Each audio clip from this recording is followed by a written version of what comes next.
Hello students, my name is Abhinandan Bhandari. I've done my graduation from IIT Bombay in 2009 and since then I've been teaching physical and organic chemistry. Uh, हम लोग यहाँ पर physical का पहला topic की बात करने वाले हैं विच इज़ मोल कॉन्सेप्ट। इसके बारे में बात करने से पहले मैं थोड़ा सा एक आइडिया देता हूँ। ये जो वीडियोस हैं ये 11th क्लास के लिए भी हैं, 12th के लिए भी हैं, 13 के लिए भी हैं। तो जो 11th क्लास के स्टूडेंट हैं वो ऑलरेडी मोल कॉन्सेप्ट का स्टार्टिंग वाला जो पार्ट है वो इंट्रोडक्शन टू केमिस्ट्री नाम के एक टॉपिक में कवर कर चुके हैं। जैसे मोल होता क्या है, मोल की कैलकुलेशन बेसिक कैसे की जाती है, तो वो सारी चीज़ें हम लोग एक बार वापस देखेंगे। आपका एक अच्छा खासा रिवीजन हो जाएगा। और जो 12th और 13 के बच्चे हैं, जो रिपीटर्स वाले बच्चे हैं, उनको तो ये वापस एकदम स्टार्टिंग से देखना ही है, तो हमें फोकस करते हुए आगे बढ़ना है। तो आइए स्टार्ट करते हैं अपन बेसिक से। सबसे पहले यहाँ पर मैं बात कर रहा हूँ मैटर का और क्लासिफिकेशन ऑफ मैटर का। ये हम लोअर क्लासेस से पढ़ता रहे कि मैटर होता क्या है। ये एक ऐसी चीज़ होती है which occupy space as well as have mass. Matter को अगर क्लासीफाई किया जाए फर्दर तो मैटर को क्लासीफाई कर सकते हैं as pure substance as well as mixture. Pure substance मतलब वो मैटर का हिस्सा होगा जिसमें सिर्फ एक ही टाइप के पार्टिकल्स होते हैं। मिक्सचर वो होंगे जिसमें एक से ज़्यादा टाइप के पार्टिकल्स हो सकते हैं। जैसे अगर मान लो मेरे पास गैसियस मिक्सचर है जिसके अंदर CO2 गैस है, SO2 गैस है, NO2 गैस है, तो अगर अपने पास एक से ज़्यादा टाइप के गैसेस हैं, एक से ज़्यादा टाइप के पार्टिकल्स हैं, तो इसको हम बोल सकते हैं मिक्सचर। और अगर मेरे पास सिर्फ एक ही टाइप के पार्टिकल्स हैं, एक ही टाइप का सब्सटेंस है या प्योर सब्सटेंस है, तो इसको हम बोलेंगे, मतलब एक ही टाइप के पार्टिकल होंगे तो इसको हम बोलेंगे प्योर सब्सटेंस। प्योर सब्सटेंस को भी हम लोग फर्दर क्लासीफाई कर सकते हैं element as well as compound. थोड़ा ध्यान से देखना क्योंकि ये बहुत ही इंपॉर्टेंट डेफिनेशन है। बहुत ही एक सिंपल डेफिनेशन है बट ऐसी चीज़ है जिसमें काफ़ी लोग गलती करते हैं, बहुत ही एलिमेंट्री होते हुए भी। तो होता क्या है, एलिमेंट्स को अगर क्लासीफाई करें तो एलिमेंट को हम बोल सकते हैं ये ऐसे सब्सटेंस होंगे जिसमें सिर्फ एक ही टाइप के एटम होते हैं। अगर एक ही टाइप के एटम्स हैं तो हमारे पास एलिमेंट्स होंगे, और अगर हमारे पास एक से ज़्यादा टाइप के एटम होंगे तो इसको हम बोलेंगे कंपाउंड। तो एलिमेंट वो सब्सटेंस होंगे जिसमें सिर्फ एक ही टाइप के एटम्स हैं, कंपाउंड वो है जिसमें एक से ज़्यादा टाइप के एटम्स होते हैं। एक एग्जांपल देखते हैं। जैसे अगर सपोज मैं बात करूं carbon, carbon solid, sodium solid, xenon gas, तो हम इनको क्लासिफाई कर सकते हैं इस एलिमेंट, क्योंकि हमें मालूम है कि कार्बन सॉलिड में सिर्फ कार्बन ही होगा, कार्बन के एटम्स होंगे। सोडियम सॉलिड में सिर्फ सोडियम के एटम्स होंगे। ज़ेनॉन गैस में अंदर सिर्फ ज़ेनॉन के ही एटम्स होंगे। पर अगर सपोज मैं बात करूं O2 गैस, ये एलिमेंट होगा या कंपाउंड होगा? कुछ लोग इसको कंपाउंड बोल देते हैं जो कि गलत होगा। O2 गैस ये भी एक एलिमेंट होगा क्योंकि एलिमेंट का जो डेफिनेशन है वो सेटिस्फाई कर रहा है। O2 एक ऐसा एलिमेंट होगा, ये एलिमेंट इसलिए होगा क्योंकि इसके अंदर सिर्फ एक ही टाइप के एटम्स है। O2 भी सिर्फ आपका ऑक्सीजन एटम से बना हुआ है। या अगर मैं बात करूं P4 सॉलिड, या अगर मैं बात करूं एसेट सॉलिड, तो ये सब भी एलिमेंट्स होंगे क्योंकि इन सब के अंदर एक ही टाइप के पार्टिकल्स हैं। P4 में सिर्फ फॉस्फोरस के पार्टिकल हैं, एसेट में सिर्फ सल्फर के पार्टिकल हैं। तो अगर एक ही टाइप के पार्टिकल्स होते हैं तो इनसे हम बोलते हैं एलिमेंट। कंपाउंड का डेफिनेशन होता है जिसमें एक से ज़्यादा टाइप के एटम्स होंगे। जैसे एग्जांपल अगर हम लें CO2 गैस, एग्जांपल अगर हम लें जैसे H2O लिक्विड, या फिर नाइट्रिक एसिड, ये सारे एग्जांपल्स होंगे हमारे पास कंपाउंड के, फॉर द सिंपल रीजन कि इसके अंदर एक से ज़्यादा टाइप का एटम है। CO2 में आप देख सकते हैं आपके पास कार्बन और ऑक्सीजन दोनों एटम्स होते हैं। तो ये एक बेसिक डेफिनेशन था कंपाउंड और एलिमेंट का। एक बहुत इंपॉर्टेंट पॉइंट, और अगर इन कंपाउंड्स की बात की जाए और आपसे पूछा जाए कि कंपाउंड के जो स्मॉलेस्ट पार्टिकल्स होंगे वो क्या होंगे, whether it will be atom और whether it will be molecules, ये कंपाउंड किससे बने हुए हैं, तो हम लोग बोलेंगे कि इसमें जो स्मॉलेस्ट पार्टिकल्स होगा वो पार्टिकल होंगे मॉलिक्यूल्स। ये एटम्स इवेंचुअली मॉलिक्यूल्स से बने होते हैं। हालांकि एक मॉलिक्यूल भी खुद ठीक है एटम से बना हुआ, मॉलिक्यूल का जो डेफिनेशन होता है वो होता है इसमें जैसे एक से ज़्यादा एटम हो। बट अगर हम लोग एज अ सब्सटेंस की बात की जाए और आपसे मैं पूछूं कि H2O लिक्विड किन पार्टिकल से बना हुआ है, तो H2O लिक्विड H2 मॉलिक्यूल से बना हुआ है। या अगर CO2 गैस की बात की जाए तो CO2 गैस के अगर मैं इंडिविजुअल पार्टिकल की बात करूं तो इंडिविजुअल पार्टिकल क्या होगा, वो एक CO2 का मॉलिक्यूल होगा। नाइट्रिक एसिड के इंडिविजुअल पार्टिकल्स की बात की जाए तो वो एक HNO3 का मॉलिक्यूल होगा। अगर एलिमेंट्स की बात की जाए तो यहाँ पे स्मॉलेस्ट पार्टिकल क्या होगा, whether it will be atom और whether it will be molecule. तो अगर सपोज मैं बात करूं कार्बन, सोडियम या ज़ेनॉन की, आप देख सकते हैं कि यहाँ पर ये कंबाइंड फॉर्म में नहीं है, यहाँ पे ये सिंगल फॉर्म में। सिंगल फॉर्म मतलब सिर्फ कार्बन है, यहाँ पे सिर्फ सोडियम है, यहाँ पे सिर्फ ज़ेनॉन है। अगर ये अनकम्बाइंड फॉर्म में है, सिंगल फॉर्म में है, तो हम बोल सकते हैं कि यहाँ पे जो स्मॉलेस्ट पार्टिकल है वो एटम्स होंगे। मतलब कार्बन जो होगा वो कार्बन एटम के कॉम्बिनेशन से बना होगा। सोडियम सॉलिड के अंदर जो स्मॉलेस्ट पार्टिकल्स होंगे वो एटम्स होंगे। ज़ेनॉन गैस के अंदर जो इंडिविजुअल पार्टिकल होगा वो ज़ेनॉन गैस का एटम होगा। बट अगर सपोज मैं O2, P4 और सल्फर की बात करूं, यहाँ पे आपका जो स्मॉलेस्ट पार्टिकल होगा इट विल बी मॉलिक्यूल। क्यों? क्योंकि O2 गैस के अंदर अगर एक इंडिविजुअल पार्टिकल की बात की जाए तो मॉलिक्यूल होता है O2 का। P4 सॉलिड के अंदर भी एक सिंगल पार्टिकल की बात की जाए तो वो P4 का मॉलिक्यूल होगा। एसिड की बात की जाए तो सिंगल पार्टिकल आपका एक मॉलिक्यूल होगा। तो बहुत इंपॉर्टेंट डेफिनेशन है, ध्यान रखना कि एलिमेंट में आपके स्मॉलेस्ट पार्टिकल एटम भी हो सकते हैं या मॉलिक्यूल भी हो सकते हैं, डिपेंड करता है कि वो कंबाइंड फॉर्म में है या अनकम्बाइंड फॉर्म में। बट अगर कंपाउंड की बात करें तो डेफिनेटली आपका जो सिंगल पार्टिकल होगा वो मॉलिक्यूल होगा, क्योंकि इंडिविजुअल पार्टिकल्स आपके इसके अंदर मॉलिक्यूल्स ही होते हैं। आइए आगे बात करते हैं कुछ और डेफिनेशंस का। तो नेक्स्ट हम बात करते हैं एटॉमिक मास यूनिट का, which is abbreviated as MU. बात करें अगर बेसिक्स से एटॉमिक मास यूनिट होता क्या है, तो ये मास को मेजर करने का एक यूनिट होता है। जैसे मास को मेजर करने के लिए हम लोग बात करते हैं किलोग्राम की, ग्राम की, पाउंड्स की, वैसे ही मास को मेजर करने के लिए एक और यूनिट की हम बात करेंगे, atomic mass unit. Generally atomic mass unit हम लोग यूज करते हैं to measure mass of very small particles like atoms, molecules, neutrons, electrons और प्रोटॉन्स, राइट। तो स्टार्ट करते हैं अपन डेफिनेशन से, होता क्या एटॉमिक मास यूनिट। तो एटॉमिक मास यूनिट को हम लोग डिफाइन करते हैं, one atomic mass unit is defined as 1/12 the mass of carbon 12 atom. Carbon 12 atom का 1/12 जो हिस्सा होगा वो वन एटॉमिक मास यूनिट होगा। एज इन अगर मैं कार्बन 12 का एटम लेता हूँ और उसके 12 इक्वल पार्ट हम लोग डिवाइड कर दें, तो हर एक पार्ट का जो मास होगा वो आपका 1 mu होगा। अभी 1 mu अप्रोक्सीमेटली होता कितना है, इसका ग्राम और किलोग्राम में क्या रिलेशन होता है, थोड़ा सा एक आइडिया देखते हैं। तो जैसे अगर कार्बन 12 एटम की बात करें अपन, तो कार्बन 12 एटम के अंदर न्यूक्लियस के अंदर हमें मालूम है कि 6 प्रोटॉन होते हैं, साथ में इसके अंदर 6 न्यूट्रॉन भी होते हैं। प्रोटॉन और न्यूट्रॉन्स को कंबाइनली हम लोग न्यूक्लियस भी बोल सकते हैं। न्यूक्लियस मतलब वो स्पीशीज जो कि न्यूक्लियस के अंदर रहते हैं। और बाहर हमें मालूम है कि 6 इलेक्ट्रॉन भी होते हैं। हमें ये भी मालूम है कि जो प्रोटॉन का मास होगा और न्यूट्रॉन का जो मास होता है वो अप्रोक्सीमेटली सेम होता है, और ये मास काफ़ी ज़्यादा होता है as compare to mass of electron. तो मेनली अगर इसके मास की बात की जाएगी तो प्रोटॉन और न्यूट्रॉन के बारे की वजह से होगी। इलेक्ट्रॉन का मास हम लोग इसमें जनरली कंसिडर नहीं करेंगे। तो होगा कितना, तो अगर मान लेते हैं कि प्रोटॉन का मास x है, मान लेते हैं कि ये जो प्रोटॉन है, न्यूट्रॉन है, इसका मास अगर मैं x मान लूँ तो ये x होगा कितना, तो मान लेते हैं x है, तो यहाँ पे 6 प्रोटॉन का मास हो जाएगा 6x, 6 न्यूट्रॉन का मास हो जाएगा 6x, इलेक्ट्रॉन के मास को मैं नेग्लेक्ट कर रहा हूँ। तो ये जो पूरा एटम होगा इसका मास कितना होगा, 6x इसकी वजह से, 6x इसकी वजह से, तो ओवरऑल मास हो जाएगा इसका 12x। अब कार्बन एटम का ओवरऑल मास है 12x, उसका 1/12 कितना होगा, तो इसका टोटल मास 12x है, और अगर इसका 1/12 देखें तो 12x का 1/12 होगा x, और ये x हो जाएगा आपका 1 mu। मतलब बेसिकली ये x ही आपका हो जाएगा 1 mu। समझ रहे हैं मैं क्या बोल रहा हूँ, 6 प्रोटॉन का मास 6x, 6 न्यूट्रॉन का मास 6x, ओवरऑल मास अगर देखेंगे अपन 12x हो जाएगा, और उसका 1/12 हो जाएगा x, तो this x is basically 1 mu। तो यहाँ से हम लोग ये कॉमेंट कर सकते हैं कि जो आपका मास ऑफ प्रोटॉन होगा यही आपका अप्रोक्सीमेटली मास ऑफ न्यूट्रॉन, हालांकि इन दोनों का मास में भी थोड़ा डिफरेंस होता है, बट यहाँ पे हम लोग बात करें अप्रोक्सीमेशंस की। तो अप्रोक्सीमेशंस में अगर देखेंगे तो प्रोटॉन और न्यूट्रॉन का मास अप्रोक्सीमेटली सेम होता है, और यही मास आपका 1 mu होगा। तो ये एकदम क्लियर होना चाहिए। अच्छा, अगर इसको मैं ग्राम से रिलेट करूं तो यहाँ पे मैं डायरेक्ट रिलेशन दे रहा हूँ आपको। 1 mu को अगर आप ग्राम से रिलेट करना चाहें तो this can be done as 1.66 into 10⁻⁴ grams, या अगर इसको किलोग्राम से लिखना चाहें तो दिस इज 1.66 into 10⁻27 किलोग्राम। तो एक बहुत इंपॉर्टेंट रिलेशन है। एमयू को अगर ग्राम या किलोग्राम में कन्वर्ट करना है तो हम लोग डायरेक्टली रिलेशन यूज कर सकते हैं, या फिर इसी को एक और डिफरेंट वे में लिख सकते हैं। और 1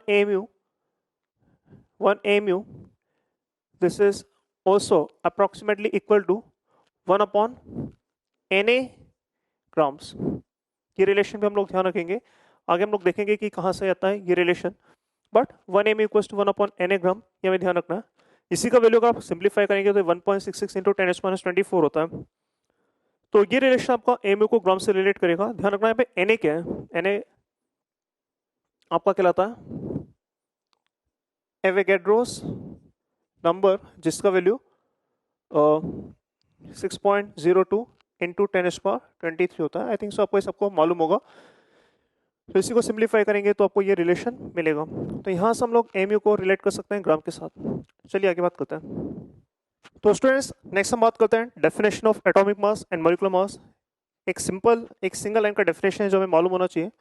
एटॉमिक मास को अगर डिफाइन करें तो simply we can define as mass of one single atom.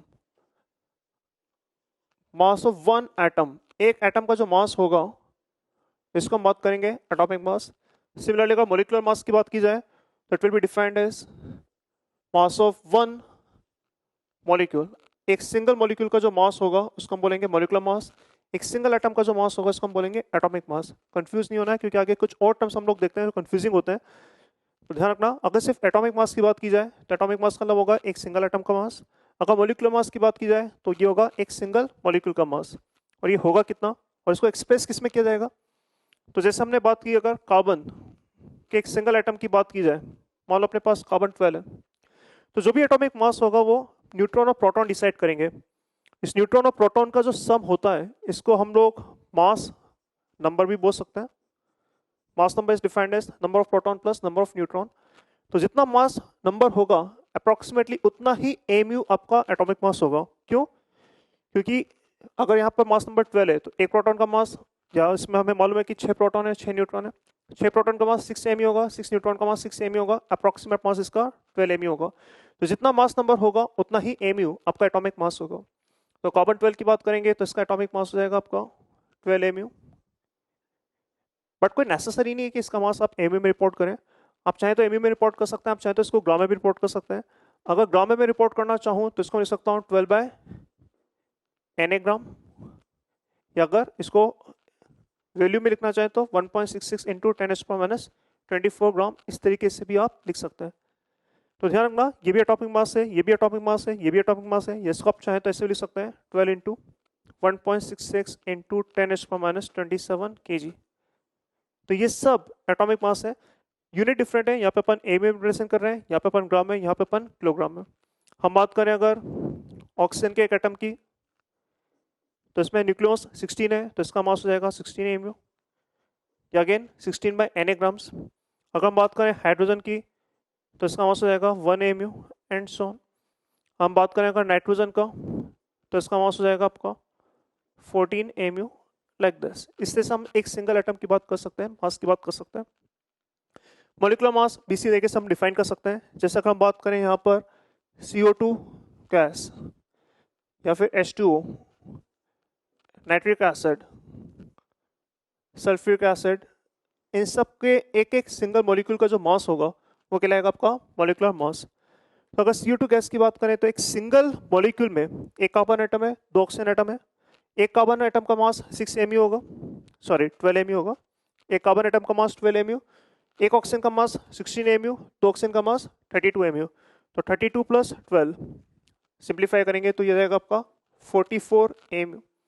ये 44 एमयू एक सिंगल मॉलिक्यूल का मास होगा। अगेन ध्यान रखना, इसको मैं लिखना चाहूँ तो 44/Na इस तरह से भी रिप्रेजेंट कर सकता हूँ, ये लिखने का तरीका होगा। वाटर की बात की जाए तो ऑक्सीजन का 16, 2 हाइड्रोजन का 2 हो जाएगा, कंबाइन करेंगे तो ये जाएगा आपका 18 एमयू। नाइट्रिक एसिड की बात की जाए 1 + 14 15 प्लस 16 इंटू 3 विच इज 48, तो 48 + 15 ये हो जाएगा आपका 63 एमयू। H2O4 की बात की जाए 2 हाइड्रोजन का 2 MU plus 32 which is 34, 34 plus 64 ये हो जाएगा आपका 98 एमयू। और इस तरह से हम लोग इसको लिख सकते हैं। तो मोलिकुलर मास और एटॉमिक मास का बेसिक डेफिनेशन होता है वो होता है आपका एक सिंगल एटम या सिंगल मॉलिक्यूल का मास। ये मास जनरली हम लोग एमयू में एक्सप्रेस करते हैं, पर कोई नेसेसरी नहीं है। आप इसको ग्राम में भी एक्सप्रेस कर सकते हैं, आप इसको किलोग्राम में भी एक्सप्रेस कर सकते हैं, या किसी और यूनिट में भी एक्सप्रेस कर सकते हैं। पॉइंट ये कि एक सिंगल एटम या सिंगल मॉलिक्यूल का मास होना चाहिए। चलिए आगे बात करते हैं। नेक्स्ट हम बात करते हैं द डेफिनेशन ऑफ मोल। ये बहुत ही इंपॉर्टेंट डेफिनेशन है। तो डेफिनेशन से पहले हम लोग बात समझते हैं कि मोल होता क्या है। तो मोल एक बेसिकली यूनिट होता है। एक यूनिट है to measure amount of substance. Amount of substance को मेजर करने का यूनिट है मोल। अगर मोल्स ज्यादा होंगे तो अमाउंट ऑफ सब्सटेंस ज्यादा होगा, अगर मोल कम होंगे तो अमाउंट ऑफ सब्सटेंस कम होगा। और डिफाइन कैसे करेंगे? तो इसको हम लोग कुछ इस तरीके से सोच सकते हैं, इस तरह से सोच सकते हैं। जैसे अगर हम बात करें डजन का, हम बोलते हैं कि 1 dozen is a collection of 12 particle. अगर मैं बात करता हूँ कि मेरे पास 1 डजन एप्पल्स हैं, तो 1 डजन एप्पल्स का मतलब होता है कि it's a sample of 12 apples. अगर मैं बात करता हूँ 1 डजन लेट्स से मार्कर, तो हम बोलते हैं कि 1 डजन मार्कर का मतलब होगा मेरे पास 12 मार्कर्स होंगे। तो जैसे हम लोग डजन को डिफाइन करते हैं एज अ ग्रुप ऑफ 12, वैसे मोल को हम डिफाइन कर सकते हैं as a collection of certain number of particles. कुछ पार्टिकल्स के कॉम्बिनेशन को हम बोलेंगे एक मोल। तो कितने पार्टिकल्स के कॉम्बिनेशन को एक मोल बोला जाता है, आइए डेफिनेशन से देखते हैं। तो अगर 1 मोल को अपन डिफाइन करें तो 1 mole is defined as amount of substance that contains as many particles as there are number of atoms in 12 gram carbon. 12 gram carbon के अंदर जितने एटम होंगे, अगर उतने पार्टिकल्स है मेरे पास, तो उतने पार्टिकल्स के ग्रुप को एक मोल बोला जाएगा। 12 ग्राम कार्बन एटम्स के अंदर 12 ग्राम कार्बन के अंदर जितने एटम्स होंगे, अगर उतने एटम्स का ग्रुप है मेरे पास या उतने उतने पार्टिकल्स है मेरे पास, तो उस सब्सटेंस को हम बोलेंगे 1 मोल सब्सटेंस। तो सबसे पहले बात करते हैं कि 12 ग्राम कार्बन में एटम्स होते हैं कितने। तो स्पेक्ट्रोस्कोपी से हम देखते हैं कि number of atoms in 12 gram carbon is 6.02 into 10⁻23। इतने एटम्स होते हैं, और यही जो नंबर होता है इसी को हम बोलते हैं एवोगैड्रो कांस्टेंट या एवोगैड्रोस नंबर। तो इसको हम लोग सिंपली Na से रिप्रेजेंट कर सकते हैं, और हम बोल सकते हैं कि इसके अंदर Na एटम्स होते हैं। तो 12 ग्राम कार्बन के अंदर हमारे पास Na एटम्स होंगे। तो अगर Na एटम्स है हमारे पास, तो एज पर मोल का definition, a mole is substance that contains as many particle as they are these atoms. मतलब सिंपल शब्दों में अगर बोला जाए तो यहाँ से अपन डेफिनेशन को वापस लिख सकते हैं और बोल सकते हैं कि 1 mole is nothing but a collection of Na particles. This is the basic, most fundamental definition of mole. Remember this. अगर एक मोल को अपन डिफाइन कर सकें या करना चाहें तो हम बोल सकते हैं 1 mole is nothing but collection of Na particles. Na particles का जो ग्रुप होगा उसको हम बोलेंगे 1 मोल। ये पार्टिकल आपके एटम भी हो सकते हैं, मॉलिक्यूल भी हो सकते हैं, electron, neutron, proton, car, chair, Apple, it can be anything. किसी भी चीज का, किसी भी पार्टिकल्स का अगर कलेक्शन देखा जाए और हम बोलें कि इसमें Na पार्टिकल्स हैं, तो Na पार्टिकल्स को हम बोलेंगे 1 मोल। अगर 1 मोल सब्सटेंस है तो अपने पास Na पार्टिकल्स होंगे। अगर मैं बोलता हूं कि मेरे पास 5 मोल पार्टिकल्स हैं, तो इसके अंदर नंबर ऑफ पार्टिकल्स होंगे 5 Na। या वाइस वर्सा भी बोल सकते हैं कि अगर मेरे पास Na पार्टिकल्स हैं तो हम बोल सकते हैं कि हमारे पास 1 मोल सब्सटेंस होगा।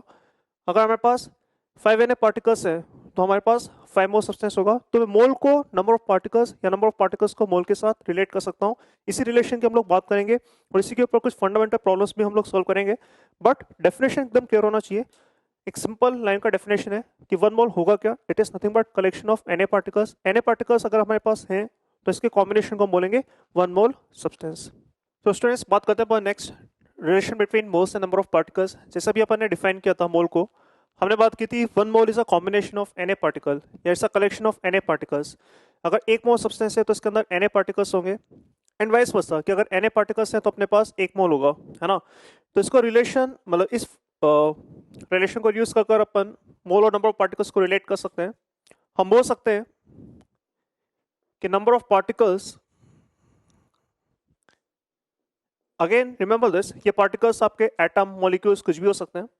तो number of particles are same as moles into Na। यहां पर n represents number of moles. तो अगर मुझे नंबर ऑफ मोल्स मालूम है तो Na से मल्टीप्लाई करके मैं डायरेक्टली बोल सकता हूं कि उतने पार्टिकल्स होंगे। अगर 1 मोल है तो Na पार्टिकल होंगे, अगर 2 मोल्स है तो 2 Na पार्टिकल्स होंगे, अगर n मोल्स है तो n इंटू Na कर मुझे नंबर ऑफ पार्टिकल्स मिल सकते हैं। तो अगर मुझे मोल्स पता है तो Na से मल्टीप्लाई कर आप नंबर ऑफ पार्टिकल्स निकाल सकते हैं, and vice versa. Vice versa मतलब अगर नंबर ऑफ पार्टिकल्स पता है तो मोल्स निकाल सकते हैं Na से डिवाइड कर। तो इसी को हम लोग लिख सकते हैं यहाँ से कि अगर मुझे मोल्स कैलकुलेट करने हैं तो मोल्स हम बोल सकते हैं as number of particles upon Na। तो रिमेंबर दिस, ये रिलेशन अपना इंपॉर्टेंट है।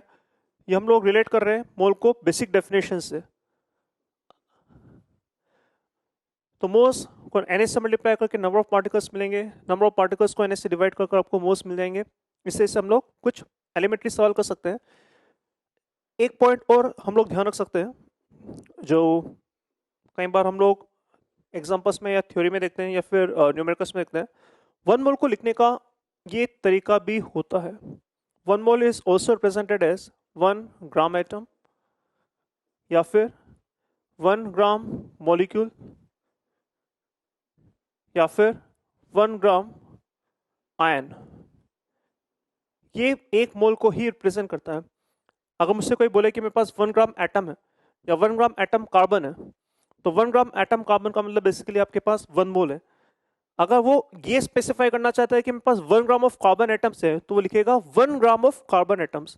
तो 1 ग्राम ऑफ कार्बन एटम्स का मतलब कि ठीक है 1 ग्राम आपके पास सब्सटेंस होगा। पर अगर आप 1 ग्राम एटम ऐसे लिख रहे हैं या 1 ग्राम मॉलिक्यूल ऐसे लिख रहे हैं या 1 ग्राम आयन आप ऐसे लिख रहे हैं, तो इसका मतलब ये होगा कि आप बात करें यहाँ पे 1 मोल का। तो ये एक नोटेशन है, कोई लॉजिक नहीं है, सिर्फ नोटेशन है, ध्यान रखना है कि 1 मोल को आप ऐसे भी लिख सकते हैं। जैसे अगर इस तरह के सवाल आपसे पूछे जाए, determine number of atoms in a 12 gram atom carbon and B let's say 5 molecules या let's say 5 moles of sulfuric acid। Suppose यहाँ पे मुझे नंबर ऑफ एटम्स डिटरमाइन करने हैं, तो कैसे करेंगे? तो ए पार्ट की बात करते हैं अपन। आपको बोला जा रहा है कि 12 ग्राम एटम है कार्बन के, तो ग्राम एटम मतलब basically it is same as moles. तो 12 ग्राम एटम का मतलब हम डायरेक्टली बोल सकते हैं कि यहाँ पे जो मोल्स होंगे वो 12 होंगे। तो कार्बन के मोल्स 12 हो जाएंगे, क्योंकि ग्राम एटम का मतलब मोल ही होता है, जैसे भी अपने डिस्कस किया। और अगर मोल्स आपके 12 होंगे, है ना, किसके? कार्बन एटम के। अब कार्बन एटम का जो स्मॉलेस्ट पार्टिकल है वो एटम सी होता है, कार्बन एटम सी बना हुआ है। तो हम डायरेक्टली बोल सकते हैं कि अगर 1 मोल होता तो Na एटम्स होते हैं। तो अगर 12 मोल्स हैं तो यहाँ पर नंबर ऑफ कार्बन एटम्स क्या बोल सकते हैं अपन? डायरेक्टली बोल सकते हैं 12 भी 12 Na। आई होप ये क्लियर होगा। 1 मोल के करस्पॉन्डिंग हमारे पास Na एटम्स होंगे, 1 मोल के करस्पॉन्डिंग Na एटम्स होंगे। यहाँ पे पार्टिकल्स आपके एटम्स हैं, क्यों? क्योंकि आपका जो कार्बन है उसका स्मॉलेस्ट पार्टिकल एटम ही होता है, राइट? तो 1 मोल में Na एटम्स होते, तो अगर 12 मोल हैं तो हमारे पास 12 Na एटम्स होंगे। अगर बी पार्ट की बात की जाए, यहाँ पे आपको दे रखा है moles of sulphuric acid is 5।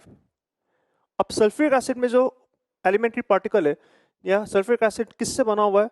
तो ये बना हुआ है मॉलिक्यूल से, क्योंकि एक कंपाउंड है और कंपाउंड का जो स्मॉलेस्ट पार्टिकल होता है वो होता है मॉलिक्यूल। तो यहाँ पर हम बोलेंगे किसी से मॉलिक्यूल से बना हुआ है। अच्छा, कितने मॉलिक्यूल्स होंगे? अगर 1 मोल सब्सटेंस होता तो Na मॉलिक्यूल्स होते हैं, नंबर ऑफ पार्टिकल्स इस केस में नंबर ऑफ मॉलिक्यूल्स होंगे। तो अगर 1 मोल होता तो Na मॉलिक्यूल्स होते हैं। तो अगर 5 मोल्स हैं तो हम डायरेक्टली बोल सकते हैं कि यहाँ पर नंबर ऑफ मॉलिक्यूल्स अगर मुझे कैलकुलेट करने हैं तो ये रहेंगे आपके 5 Na। कैसे?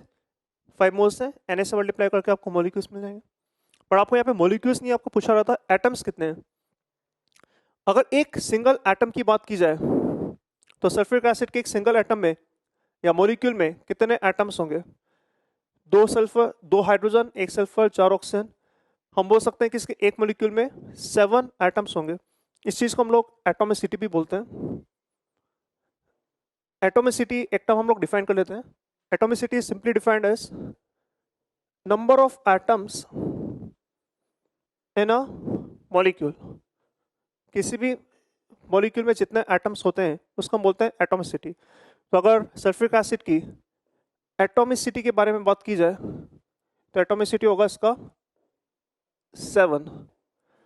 एटोमिसिटी 7 का मतलब इसके अंदर 7 एटम्स होंगे। तो अगर एक मॉलिक्यूल में 7 एटम्स होंगे तो 5 Na मॉलिक्यूल्स में कितने एटम्स होंगे? तो अपन डायरेक्टली बोल सकते हैं यहाँ पर, अगर नंबर ऑफ एटम्स कैलकुलेट करेंगे तो number of atoms will be 5 Na, इतने तो आपके मॉलिक्यूल्स हैं, इंटू 7 कर 35 Na, ये आपके नंबर ऑफ एटम्स आ जाएंगे। तो आइए एक और इलस्ट्रेशन करते हैं। ये जो सवाल है ऑलरेडी IIT जेईई के अंदर पूछा जा चुका है। तो जेईई के अंदर इस तरह से बेसिक पॉइंट पे भी सवाल पूछ जाते हैं, जहां पर हम लोग सिर्फ मोल्स और नंबर ऑफ पार्टिकल्स को रिलेट कर रहे हैं। देखिए सवाल क्या है, calculate the number of moles of electrons in a sample of 1 kg electron. तो हमारे पास यहाँ पर एक सैंपल है इलेक्ट्रॉन्स का जिसका ओवरऑल वेट दे रखा है 1 kg। तो we have a sample of 1 kg electrons और हमें सिंपली बताना है कि इसके अंदर कितने इलेक्ट्रॉन्स होंगे या कितने मोल्स इलेक्ट्रॉन्स होंगे। तो मोल्स आप कैलकुलेट कर सकते हैं प्रोवाइडेड आपको नंबर ऑफ इलेक्ट्रॉन्स मिल जाए। एक बार नंबर ऑफ इलेक्ट्रॉन्स मिल जाए, नंबर ऑफ पार्टिकल्स मिल जाए, तो Na से डिवाइड कर कर हम मोल्स कैलकुलेट कर सकते हैं। तो क्या मैं 1 किलोग्राम इलेक्ट्रॉन में नंबर ऑफ पार्टिकल्स या नंबर ऑफ इलेक्ट्रॉन्स निकाल सकता हूँ? यहाँ पे आपको एक इन्फॉर्मेशन भी ये दे रखा है। इन्फॉर्मेशन वैसे हमें बाय हार्ट होना भी चाहिए। This is mass of 1 electron. Mass of 1 electron होता है आपका 9.1 इंटू 10⁻31 किलोग्राम्स। अगर एक इलेक्ट्रॉन का मास पता है और टोटल वेट पता है, तो इस इन्फॉर्मेशन से मैं नंबर ऑफ इलेक्ट्रॉन्स भी निकाल सकता हूँ। यहाँ से देखना, हम डायरेक्टली बोल सकते हैं जो आपके नंबर ऑफ इलेक्ट्रॉन्स होंगे, this will be given by total mass upon mass of 1 electron.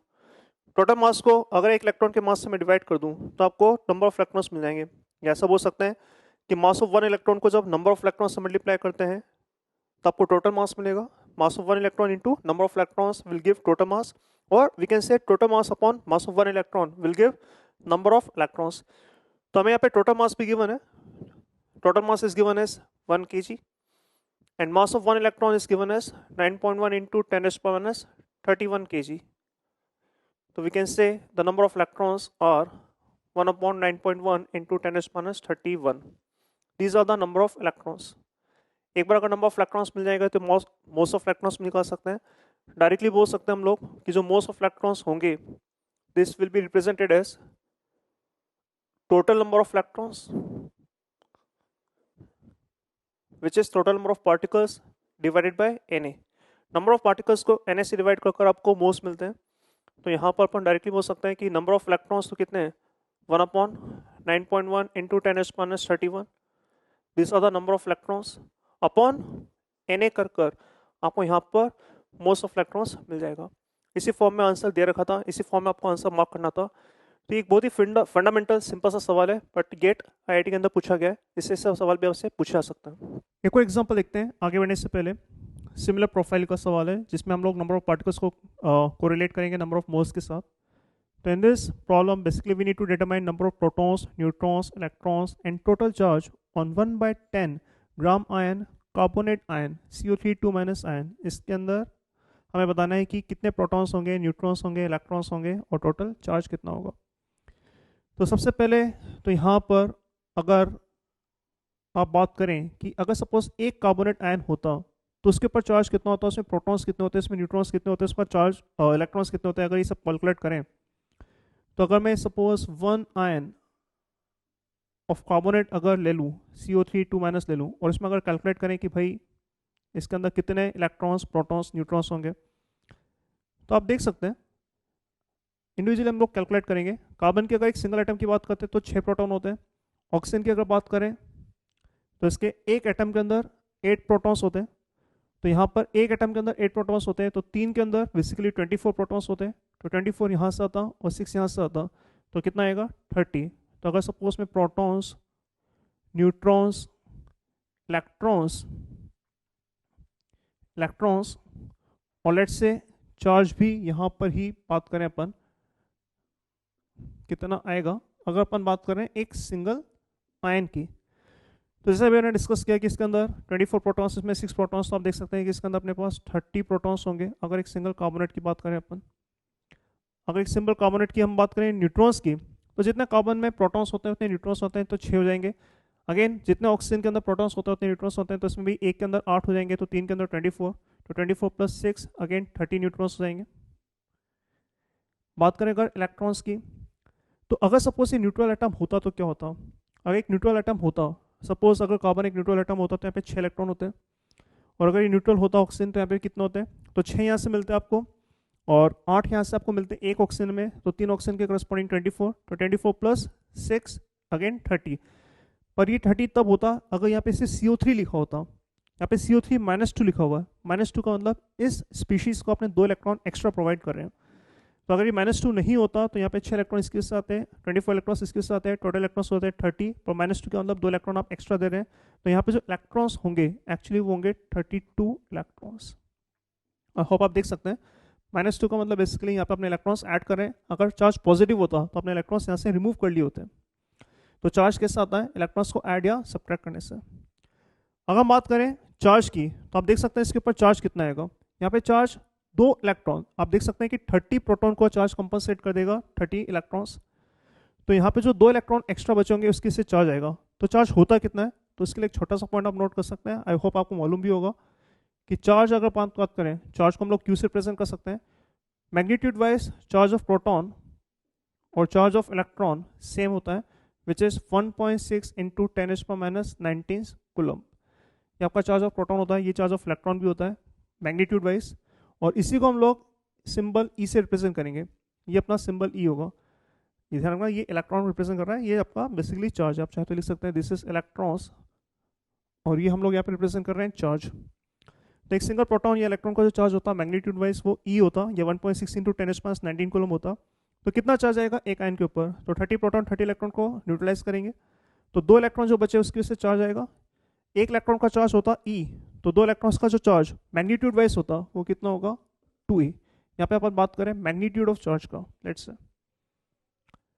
I think so clear हो रहा होगा आपको। 30 प्रोटॉन्स विल न्यूट्रलाइज 30 इलेक्ट्रॉन्स, और फिर जो 2 इलेक्ट्रॉन्स का चार्ज आएगा उसकी वजह से चार्ज आएगा। एक इलेक्ट्रॉन का चार्ज आपका ई होता है, तो 2 इलेक्ट्रॉन्स के करस्पॉन्डिंग चार्ज आपको मिलेगा 2e। तो ये चार्ज हो गया इलेक्ट्रॉन्स का, पर ये चार्ज होगा, सॉरी 2e चार्ज होगा अगर एक सिंगल आयन के रेस्पेक्ट में बात की जाए। पर यहाँ पे हमसे पूछा रहा है कि अपने पास जो सैंपल है उस सैंपल में हमारे पास 1/10 इतने ग्राम आयंस हैं। तो अगर इतने आयंस हैं, इतने ग्राम आयंस हैं, तो सबसे पहले मोल्स और फिर नंबर ऑफ आयंस कैलकुलेट करते हैं। तो ग्राम आयन भी ये रिप्रेजेंटेशन होता है मोल का, तो अपन डायरेक्टली बोल सकते हैं कि जो मोल्स होंगे कार्बोनेट आयन के, इट विल बी 1/10, क्योंकि ग्राम आयन का मतलब मोल्स ही होता है। तो 1/10 सबके मोल हैं कार्बोनेट आयन के। यहाँ पे आपका जो पार्टिकल होगा नंबर ऑफ आयंस होगा, तो डायरेक्टली हम बोल सकते हैं जो नंबर ऑफ आयंस होंगे ये हो जाएगा आपका 1/10 इंटू Na। इतने आयंस अपने पास इस सैंपल में होंगे। एक आयन के अगर प्रोटॉन, न्यूट्रॉन, इलेक्ट्रॉन और चार्ज की बात की जाए, तो हमने अभी देखा है, तो अगर टोटल प्रोटॉन, न्यूट्रॉन, इलेक्ट्रॉन और चार्ज की बात की जाए तो यूनिटरी मेथड से निकाल सकते हैं। तो अगर एक में आपके 30 हैं तो Na/10 के अंदर कितना होगा, तो it will B 30 into Na/10, that is 3Na। Neutrons भी आप देख सकते हैं उतने ही है, तो डायरेक्टली बोल सकते हैं न्यूट्रॉन्स भी जाएंगे आपके पास 3Na। एक आयन के अंदर इलेक्ट्रॉन्स 32 है, तो 1/10 Na में कितना हो जाएगा, दिस इज Na/10 इंटू 32, ये आपका इलेक्ट्रॉन्स हो जाएगा। और चार्ज की बात की जाए तो एक आयन के ऊपर जो चार्ज आ रहा है वो 2e आ रहा है, तो अगर अपने पास Na/10 आयंस हैं तो इसके करस्पॉन्डिंग जो चार्ज आएगा ये रहेगा आपका Na/10 इंटू 2e, तो that will simplify to Na/E/5, तो that will be the answer of this problem. So students, आगे हम बात करते हैं और नेक्स्ट टर्म पर, विच इज ग्राम मोलर मास, जिसको हम लोग एब्रीविएट करेंगे GMM। Sometimes it is also known as gram atomic mass और ग्राम मॉलिक्यूलर मास। अगेन एक बहुत इंपॉर्टेंट टर्म और बहुत ही बेसिक डेफिनेशन है इसका, डेफिनेशन एकदम क्लियर होनी चाहिए।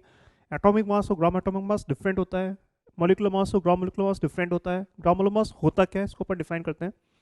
तो gram molar mass is basically defined as mass of one more substance in grams. This is the definition of gram molar mass. अगर आपके पास एक मोल सब्सटेंस है जिसके अंदर Na पार्टिकल्स हैं, तो इसका जो भी वेट होगा ग्राम के अंदर उसको हम लोग बोलेंगे ग्राम मोलर मास। तो ग्राम मोलर मास आपका एक मोल सब्सटेंस होगा और उसका वेट होगा ग्राम्स के अंदर। जैसे फॉर एग्जांपल, अगर मैं वाटर ले लेता हूँ, H2 ले लेता हूँ, और H2 का अगर मैं सपोज 1 मोल ले लेता हूँ, तो इसका जो भी वेट आएगा ग्राम के अंदर उसको मैं बोलूँगा ग्राम मोलर मास। तो ये होगा कितना, इसको अगर अपन देखें तो अगर 1 मोल H2 है तो अपन डायरेक्टली बोल सकते हैं कि इसके अंदर Na मॉलिक्यूल्स होंगे H2 के अंदर। ये पर मैंने डिस्कस किया कि 1 मोल के अंदर अपने पास Na पार्टिकल्स होते हैं, और हमें ये भी मालूम है कि इसका जो मॉलिक्यूलर मास है, रिमेंबर दिस, मॉलिक्यूलर मास और ग्राम मॉलिक्यूलर मास डिफरेंट होगा। मॉलिक्यूलर मास होगा एक सिंगल मॉलिक्यूल का मास, तो एक सिंगल मॉलिक्यूल का जो मास होगा वो होगा 18 AMU, राइट। तो यहाँ पे अपने पास Na मॉलिक्यूल्स है। अगर यहाँ पे मैं टोटल मास कैलकुलेट करना चाहूँ तो कितना होगा, तो एक सिंगल मॉलिक्यूल्स का मास होगा 18 AMU और अपने पास Na मॉलिक्यूल्स हैं। तो अगर एक मॉलिक्यूल होता तो 18 AMU, Na मॉलिक्यूल्स के करस्पॉन्डिंग आपका जो मास हो जाएगा वो जाएगा आपका 18 Na इतना AMU। एक पार्टिकल का मास 18 AMU और Na पार्टिकल्स का मास 18 Na AMU। बट ये मास हमने निकाला है किसके अंदर, AMU के अंदर। हमें निकालना है किसके अंदर, ग्राम्स के अंदर। तो ग्राम में कन्वर्ट करने के लिए क्या कर सकते हैं, हमने रिलेशन देखा था AMU को आप Na से रिलेट कर सकते हैं। तो ये हो जाएगा आपका 18 Na इंटू 1/Na इतना ग्राम्स। Na से कैंसिल हो जाएगा और हो जाएगा आपके पास 18 ग्राम्स। या sometimes it is also written as 18 gram पर मोल। तो हम बोल सकते हैं कि पानी का अगर एक मोल सब्सटेंस लें अपन, या पानी का अगर एक मोल लें, H2 का अगर 1 मोल लें, तो इसका जो वेट आएगा वो 18 ग्राम होगा। तो 18 ग्राम जो होगा ये कहलाएगा आपका ग्राम मोलर मास। ग्राम मोलर मास क्यों, क्योंकि ये एक मोल सब्सटेंस का मास है। तो इसको आप 18 ग्राम बोल सकते हैं या बोल सकते हैं 18 ग्राम पर मोल। आप देख सकते हैं कि अगर इसका मोलिकुलर मास देखते हैं तो वो 18 AMU होता, और अगर ग्राम मोलर मास देखते हैं तो वो 18 ग्राम होता। डिफरेंस क्या दोनों में, 18 AMU आपके एक सिंगल मोलिक्यूल का मास है और 18 ग्राम आपके पास एक मोल सब्सटेंस का मास है, विच इज Na मॉलिक्यूल्स का मास होगा। तो अगर ग्राम मोलर मास निकालना है तो इसके लिए कुछ आपको ज़्यादा मेहनत नहीं करना है। जो आपका मोलिकुलर मास होगा वही आपका ग्राम मोलर मास होगा। पर ठीक है, मोलर मास हम लोग AMU में लिख रहे हैं और ग्राम मोलर मास आपका बेसिकली वही चीज़ हो जाएगी ग्राम्स के अंदर। तो कोई भी सब्सटेंस हो, जैसे अगर मैं बात करूँ CO2 का या नाइट्रिक एसिड का या सल्फ्यूरिक एसिड का, और अगर आपसे पूछा जाए कि इनका ग्राम मोलर मास कितना होगा, तो ग्राम मोलर मास अपन हम बात कर रहे हैं एक मोल सब्सटेंस का मास इन ग्राम्स। तो जितना इनका मोलिकुलर मास था उतना आपका ग्राम मोलर मास होगा, पर वो रिपोर्ट होगा किसके अंदर, ग्राम्स के अंदर। तो CO2 का मोलिकुलर मास आपका 44 AMU था, तो ग्राम मोलर मास हो जाएगा आपका 44 ग्राम, या सिंपल बोल सकते हैं 44 ग्राम पर मोल, मतलब एक मोल का मास 44 ग्राम है। नाइट्रिक एसिड का मोलिकुलर मास 63 AMU था, तो ग्राम मोलर मास हो जाएगा 63 ग्राम पर मोल। सल्फ्यूरिक एसिड का मोलर मास 98 AMU था, तो अब भी हो जाएगा 98 ग्राम पर मोल। आई थिंक आपको ये बात समझ आ रही होगी डिफरेंस क्या है मोलिकुलर मास और ग्राम मोलर मास में। काफ़ी लोग कंफ्यूज होते हैं। हम लोग इसको डायरेक्टली बोलेंगे ग्राम मोलर मास। ग्राम मोलर मास मतलब एक मोल सब्सटेंस का मास इन ग्राम। तो ये डेफिनेशन था ग्राम मोलर मास का। अब मैं इसको रिलेट कर रहा हूँ मोल के साथ। तो स्टे ट्यून, देखते रहिए कैसे हम लोग इसको रिलेट कर रहे हैं। इसको आप कॉपी कर सकते हैं और फिर हम आगे बढ़ते हैं।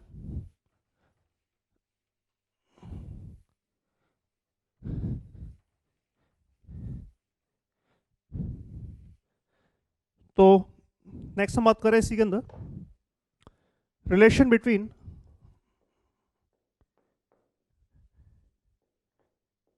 मोल्स एंड वेट और मास ऑफ सब्सटेंस।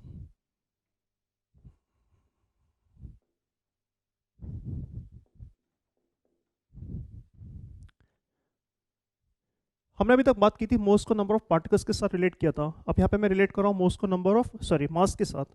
अगर मुझे मान लो दे रखा है कि 20 ग्राम सब्सटेंस है तो इसके अंदर कितने मोल्स होंगे, या अगर हमें मोल्स दे रखे हैं तो उसका वेट कितना होगा या मास कितना होगा, ये हमें कैलकुलेट करना है।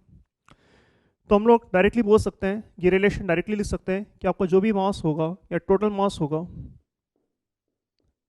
Total mass in grams, this can directly be written as number of moles into gram molar mass. ये रिलेशन आप डायरेक्टली लिख सकते हैं। थोड़ा सोच के देखिए ये रिलेशन आएगा कहाँ से।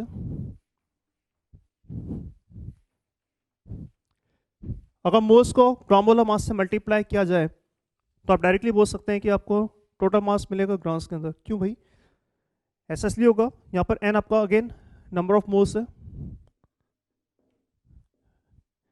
तो आप देख सकते हैं कि अगर सपोज मेरे पास 1 मोल सब्सटेंस होता तो 1 मोल के करस्पॉन्डिंग जो आपको वेट मिलता वो ग्राम मोलर मास के बराबर होता, क्योंकि ये डेफिनेशन है। तो 1 मोल के करस्पॉन्डिंग वेट आपका GMM होता। अगर 5 मोल्स हैं तो वेट आपका 5 इंटू GMM होगा, और अगर n मोल्स होंगे तो n मोल्स के करस्पॉन्डिंग वेट आपका n इंटू GMM होना चाहिए। तो अगर मुझे मोल्स पता है तो ग्राम मोलर मास से मल्टीप्लाई करके आप निकाल सकते हैं mass in grams, and vice versa. Vice versa मतलब अगर मास पता है ग्राम के अंदर तो आप मोल्स निकाल सकते हैं इसी रिलेशन से। तो इसी रिलेशन को मैनिपुलेट करते हुए लिख सकते हैं कि जो नंबर ऑफ मोल्स होंगे n, that can be simply written as total mass in grams upon gram molar mass. तो अगर मुझे वेट दे रखा है या मास दे रखा है ग्राम्स के अंदर, तो सिंपली ग्राम मोलर मास से डिवाइड कर आप नंबर ऑफ मोल्स कैलकुलेट कर सकते हैं। तो ये रिलेशन था जो बेसिकली मोल्स को रिलेट कर रहा है मास के साथ। तो हमने अपनी मोल्स की बात की है, नंबर ऑफ पार्टिकल्स की बात की है, और हमने अब वेट की भी बात की है, मास की बात की है। तो इन तीनों को आप कोरिलेट कर सकते हैं। अगर मोल्स पता है तो मास निकाल सकते हैं, मोलिक्यूल्स निकाल सकते हैं, और वाइस वर्सा।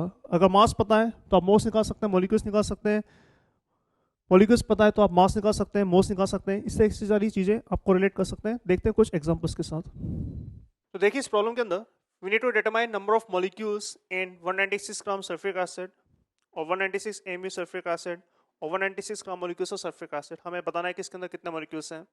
जस्ट हमने अभी बात की कि किस तरह से मोल्स को आप ग्राम मोलर मास के साथ रिलेट कर सकते हैं, मोल्स को आप वेट के साथ रिलेट कर सकते हैं।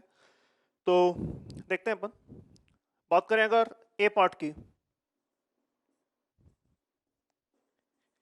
तो यहाँ पे आपको दे रखा है वेट। तो weight is given as 196 gram sulphuric acid. अगर वेट दे रखा है तो इसको हम मोल्स में कन्वर्ट कर सकते हैं। Moles will be given by wait in grams upon gram molar mass. तो दिस इज 196। अगर सल्फ्यूरिक एसिड का आप ग्राम मोलर मास कैलकुलेट करेंगे तो यह आएगा आपका 98 ग्राम पर मोल। तो this is 98 will simplify to that will give 2। एक बार मोल्स आपने मिल चुके हैं, और अगर मोल्स मिल चुके हैं तो हम लोग मॉलिक्यूल्स में निकाल सकते हैं। मॉलिक्यूल्स कैसे निकालेंगे? तो molecules will be given bye n into Na, that is 2Na। इतने मॉलिक्यूल्स इसके अंदर होंगे। तो हमें वेट दे रखा था, मॉलिक्यूल्स निकालना था। तो अब वेट दे रखा था, मॉलिक्यूल्स निकालना था। वेट को आप सबसे पहले कन्वर्ट करेंगे मोल्स के अंदर, और फिर मोल्स को आप कन्वर्ट कर सकते हैं मॉलिक्यूल्स के अंदर। बी पार्ट भी कुछ ऐसा ही है। इस बी पार्ट के अंदर आपको वेट दे रखा है as 196 atomic mass units of sulphuric acid, और हमें बताना है कि इसके अंदर कितने मॉलिक्यूल्स हैं। अगर आपको वेट दे रखा है और आपको मॉलिक्यूल्स पूछे हैं, तो वेट को आप पहले कन्वर्ट कर सकते हैं मोल्स में, और मोल्स से फिर आप निकाल सकते हैं मॉलिक्यूल्स। तो वेट को मोल्स में कैसे कन्वर्ट करेंगे? तो ये वेट आपको दे रखा था एमयू के अंदर। सबसे पहले में से ग्राम में कन्वर्ट करना होगा। तो इसी वेट को आप लिख सकते हैं एज 196 अपॉन Na, इतना ग्राम। क्योंकि अगर वेट हमें मिल चुका है ग्राम में, तो इसको अपन फिर डायरेक्टली मोल्स में कन्वर्ट कर सकते हैं। बोल सकते हैं कि जो मोल्स होगा it will be nothing but weight in grams upon gram molar mass. तो that will simplify to 196 by Na upon 98, that will simplify to 2 by Na। तो आप बोल सकते हैं कि मोल्स आपके 2 by Na होंगे, और अगर मोल्स 2 by Na होंगे तो हम बोल सकते हैं कि जो मॉलिक्यूल्स होंगे that molecules will be given by 2 by Na into Na। कैसे? मोल्स एक बार मिल चुके हैं तो Na से मल्टीप्लाई करके आपको मॉलिक्यूल्स मिल सकते हैं। तो that will be simply 2 molecules. ये हम लोग डायरेक्टली बोल सकते थे, थोड़ा अगर ध्यान से सोचें। 196 mu आपको दे रखा है सल्फ्यूरिक एसिड का मास। अगर एक मॉलिक्यूल का मास देखें तो एक मॉलिक्यूल का मास होता है आपका 98 mu। 98 mu के करस्पॉन्डिंग एक मॉलिक्यूल होगा, तो 196 mu के करस्पॉन्डिंग कितने मॉलिक्यूल्स होंगे? 2 हो जाएंगे। तो डायरेक्टली बोल सकते हैं 98 mu के करस्पॉन्डिंग एक मॉलिक्यूल, तो 196 mu के करस्पॉन्डिंग 2 मॉलिक्यूल अपने आप वैसे भी आ जाते हैं। अदरवाइज आप वैसे कर सकते हैं जो रूटीन मेथड है, मास को आपने कन्वर्ट करा पहले ग्राम के अंदर, फिर आप ग्राम मोलर मास से डिवाइड करके आप उसको मोल्स निकाल सकते हैं, और फिर मोल्स को Na से मल्टीप्लाई करके आप मॉलिक्यूल्स निकाल सकते हैं। जहाँ तक सी पार्ट की बात है, तो सी पार्ट के अंदर आपको दे रखा है 196 gram molecules. Now this is gram molecules which is, जैसे हम डिस्कस कर चुके हैं, ये ऑलरेडी मोल का ही रिप्रेजेंटेशन होता है। तो 196 ग्राम मॉलिक्यूल्स का अंदर मैं डायरेक्टली बोल सकता हूँ कि यहाँ पे मोल्स आपको दे रखे हैं 196, राइट? क्योंकि ग्राम मॉलिक्यूल का मतलब मोल ही होता है। तो 196 मोल्स अपने पास सल्फ्यूरिक एसिड के, तो डायरेक्टली बोला जा सकता है कि अगर मोल्स इतने हैं तो molecules will be given by n into Na, that is 196 Na। आइए एक दो सवाल और करते हैं इसी तरीके के। In this problem we need to determine order of number of atoms in these samples। तो हमें पास 3 सैंपल है, और आपको बताना है कि इनके अंदर कितने एटम्स हैं, और फिर इन्हें हमें कंपेयर करना है इंक्रीजिंग ऑर्डर या डिक्रीजिंग ऑर्डर में इन्हें लिखना है। तो बेसिकली हमें तीनों केसेस में नंबर ऑफ एटम निकालना है। तीनों केसेस में आपको वेट दे रखा है 1 gram oxygen atom, 1 gram O2 gas and 1 gram O3 gas. और हमें देखना है कि इसमें कितने एटम्स होंगे। तो देखते हैं। अगर बात करें अपन ए पार्ट का, तो वेट आपको दे रखा है 1 ग्राम। ऑक्सीजन एटम का अगर ग्राम मोलर मास देखें तो ग्राम मोलर मास हो जाएगा आपका 16 ग्राम पर मोल। वाई? क्योंकि ऑक्सीजन का एटॉमिक मास 16 होता है, तो ग्राम मोलर मास आपका 16 ग्राम पर मोल हो जाएगा। तो अगर वेट दे रखा है तो डायरेक्टली हो सकता हूँ कि जो मोल्स जाएंगे वो जाएंगे weight upon gram molar mass, तो that will simplify to 1 upon 16। यहाँ पे अपन बात करें ऑक्सीजन एटम की, जिसका कंस्टिट्यूएंट पार्टिकल या स्मॉलेस्ट पार्टिकल एटम ही है। तो अगर मुझे मोल्स मिल चुके हैं और से स्मॉलेस्ट पार्टिकल आपका एटम है, तो डायरेक्टली Na से मल्टीप्लाई करके नंबर ऑफ एटम्स मिल जाएंगे। क्यों? क्योंकि इसके अंदर जो स्मॉलेस्ट पार्टिकल है वो एटम ही होगा। तो डायरेक्टली बोल सकता हूँ मैं कि यहाँ पे जो नंबर ऑफ ऑक्सीजन एटम होगा वो जाएगा moles into Na, so that will simplify to 1/16 Na, right? ये था आपका ए पार्ट। बी पार्ट की बात करते हैं। बी पार्ट में अपने पास, ए पार्ट में अपने पास 1 ग्राम ऑफ ऑक्सीजन एटम था, बी पार्ट में अपने पास 1 ग्राम ऑफ O2 गैस है। तो अगेन वेट दे रखा है, वेट से सबसे पहले मोल्स निकाल लेते हैं। तो moles will be given by weight upon gram molar mass, तो that will be given by O2 का ग्राम मोलर मास 32 हो जाएगा, क्योंकि मोलिकुलर मास 32 होता है। तो ये जाएगा आपका 1 अपॉन 32। अब O2 का जो कंस्टिट्यूएंट पार्टिकल है जिससे O2 बना हुआ है वो कंस्टिट्यूएंट पार्टिकल हो गए मॉलिक्यूल्स, क्योंकि O2 गैस के अंदर इंडिविजुअल पार्टिकल आपका O2 मॉलिक्यूल होता है। तो अगर मोल्स आपके 1/32 है तो डायरेक्टली बोल सकते हैं कि जो नंबर ऑफ मॉलिक्यूल्स होंगे वो जाएंगे moles into Na। Moles into Na मतलब बेसिकली हो जाएगा 1 अपॉन 32 Na। तो भाई इतने मॉलिक्यूल्स हैं, और अगर मॉलिक्यूल्स मिल गए तो एटम्स भी कैलकुलेट कर सकते हैं। आप देख सकते हैं कि एक मॉलिक्यूल के अंदर 2 एटम होंगे, तो एक में अगर 2 होंगे तो हम बोल सकते हैं कि जो टोटल नंबर ऑफ एटम्स होंगे, एक में अगर 2 हैं तो Na/32 के अंदर it will B Na/32 into 2, तो this is again 1/16 Na। C part के अंदर we have been given 1 gram ozone gas. तो 1 ग्राम ओजोन गैस के करस्पॉन्डिंग हमें निकालना है कि कितने एटम्स होंगे ऑक्सीजन के। तो अगेन वेट दे रखा है, सबसे पहले मोल्स निकाल लेते हैं। इसका ग्राम मोलर मास अगर आप देखेंगे तो ये जाएगा आपका 48 ग्राम पर मोल। तो मोल्स अगर निकालना है तो हम बोल सकते हैं again wait upon gram molar mass, तो दिस इज 1 अपॉन 48। ये आपके मोल्स है।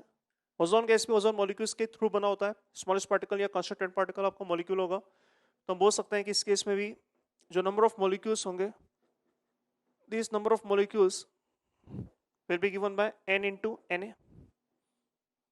n आपका 1 अपॉन 48 है, इंटू Na कर आपको मॉलिक्यूल्स मिल जाएंगे। ये आपको मॉलिक्यूल्स मिल गए, स्मॉलेस्ट पार्टिकल्स।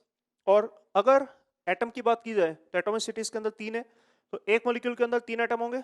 अगर एक के अंदर 3 एटम है तो एक में अगर 3 है तो Na/48 में कितना होगा, तो हम बोल सकते हैं, यहाँ पे काउंट कर सकते हैं कि जो नंबर ऑफ एटम्स होगा ये हो जाएगा आपका, एक में अगर 3 तो Na/48 में हो जाएगा Na/48 इंटू 3, तो that will simplify to Na/16।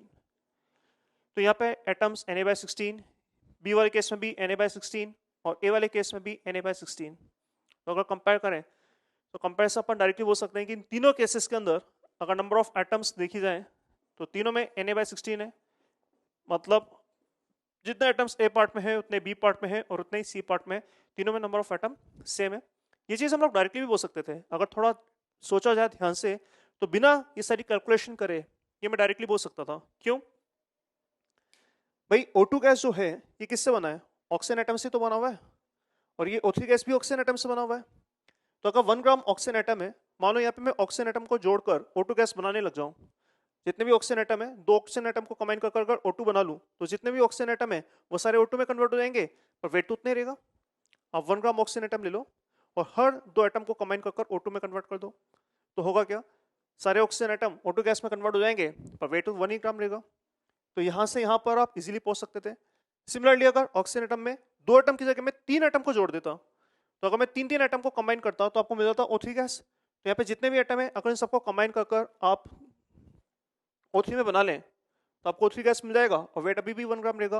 मतलब ये और ये एक जैसे ही होंगे, इनमें सेम नंबर ऑफ एटम्स होंगे। इससे आप ये बना सकते हैं और इससे आप ये भी बना सकते हैं। तो हम लोग डायरेक्टली बोल सकते थे कि इसके अंदर जो नंबर ऑफ एटम्स होंगे वो सेम ही होंगे। आइए एक सवाल और करते हैं। तो ये बात करते हैं सवाल की। In this problem, we need to determine weight of a methane gas sample, CH4 gas sample, if it contains same number of molecule as present in 60 gram C2H6. तो बेसिकली बोल क्या रहा है कि हमारे पास एक सैंपल है CH4 गैस का और इसका वेट हमें डिटरमाइन करना है और आपको इन्फॉर्मेशन दे रखा है कि इसके अंदर उतने ही मॉलिक्यूल हैं जितने की एक और सैंपल C2H6 के 60 ग्राम सैंपल है अपने पास और इस सैंपल में जितने मॉलिक्यूल्स हैं उतने मॉलिक्यूल्स यहाँ पे भी हैं। तो भाई हम लोग यहाँ पे मॉलिक्यूल्स निकाल सकते हैं और उतने मॉलिक्यूल्स हम बोलेंगे कि यहाँ पे भी होंगे। तो अगर 60 ग्राम C2H6 है तो यहाँ पे मॉलिक्यूल्स कैसे निकालेंगे? अगेन आपको वेट दे रखा है। C2H6 का ग्राम मोलर मास अगर निकाला जाए तो ये हो जाएगा आपका 30 ग्राम पर मोल। तो वेट से सबसे पहले मैं मोल्स निकाल सकता हूँ। तो moles of C2H6 will be we can directly say this is weight upon gram molar mass. तो वेट आपका 60, ग्राम मोलर मास आपका 30, ये हो जाएगा आपका 2। तो हमारे पास 2 मोल्स है C2H6 के। अगर मोल्स 2 आ चुके हैं तो मॉलिक्यूल्स भी आप निकाल सकते हैं। मॉलिक्यूल्स हम बोल सकते हैं it will B moles into Na। तो मोल्स इनटू Na मतलब बेसिकली हो जाएगा आपको ये 2 इनटू Na, राइट। तो इतने मॉलिक्यूल्स हैं और आपको ये दे रखा है कि जितने मॉलिक्यूल्स इस सैंपल में उतने मॉलिक्यूल्स इस सैंपल में भी हैं। हम यहाँ पे डायरेक्टली बोल सकते हैं कि यहाँ पे भी आपके जो मॉलिक्यूल्स होंगे वो 2Na होंगे, ये आपको गिवन है। अगर मॉलिक्यूल्स मालूम है तो यहाँ पे मोल्स भी निकाल सकते हैं। मोल्स रहेगा आपका number of molecules upon Na, तो that will simplify to 2Na upon Na and that is 2। हम बोल सकते हैं कि भाई इसका 2 मोल्स है और अगर एक बार मोल्स मिल जाए तो हम लोग वेट भी निकाल सकते हैं। वेट कैसे? हम बोल सकते हैं जो वेट होगा this is given by moles into gram molar mass. Moles आपके यहाँ पर 2 हैं। ग्राम मोलर मास अगर आप देखें CH4 का ग्राम मोलर मास 16 ग्राम पर मोल हो जाएगा, तो that will B 16 and that will give 32 ग्राम। ये आपका फाइनल आंसर होगा। तो अगर हमें मॉलिक्यूल्स सेम दे रखे थे तो हम लोग वेट कैलकुलेट कर सकते थे। हम डायरेक्टली बोल सकते थे अगर इनके मॉलिक्यूल्स सेम है तो हम एक और चीज बोल सकते थे कि अगर मॉलिक्यूल्स सेम होंगे तो इनके मोल्स भी सेम होंगे। अगर मॉलिक्यूल्स सेम हैं तो डेफिनेटली मोल्स भी सेम होंगे। तो अगर यहाँ पे 2 मोल्स थे तो यहाँ पे भी 2 मोल्स होंगे और एक बार अगर मोल्स मिल जाए तो इसको हम लोग वेट में कन्वर्ट कर सकते हैं यूजिंग ग्राम मोलर मास। तो ये कुछ सवाल थे बेसिकली जिसमें हम लोगों ने मोल्स को ग्राम मोलर मास के साथ या मोल्स को वेट के साथ रिलेट करा। इससे पहले हमने बात की थी इसमें मोल्स को मॉलिक्यूल्स के साथ रिलेट करना सीखा था।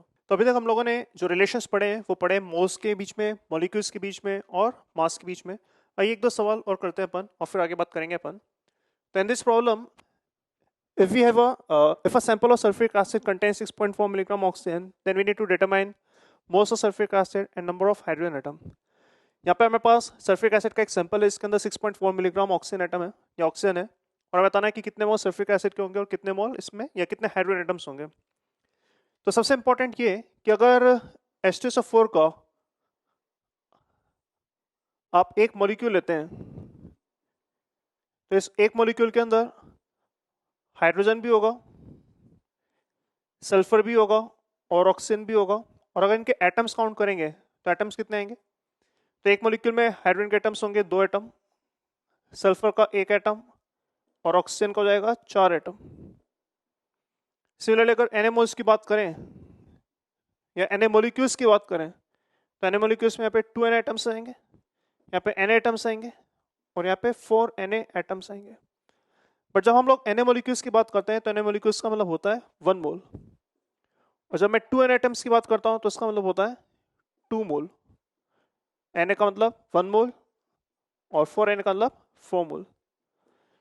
इसका मतलब यहाँ पे मैं कंक्लूड कर सकता हूँ कि अगर सपोज मैं इसका 1 मोल सल्फ्यूरिक एसिड लेता हूँ तो इसके 1 मोल सल्फ्यूरिक एसिड में अपने पास 2 मोल हाइड्रोजन एटम होंगे, 1 मोल सल्फर एटम होगा और 4 मोल्स ऑक्सीजन एटम होंगे। तो ये बहुत इंपॉर्टेंट चीज़ है। वैसे अपन डायरेक्टली बोल सकते हैं कि एक मॉलिक्यूल में अगर 2 एटम होंगे तो एक मोल के अंदर 2 मोल हाइड्रोजन एटम होंगे। तो ये थोड़ा सा एक आइडिया होना चाहिए इसके बेसिस पर ये देख सकते हैं अपन, जैसे अगर इसको सॉल्व करें हम लोग,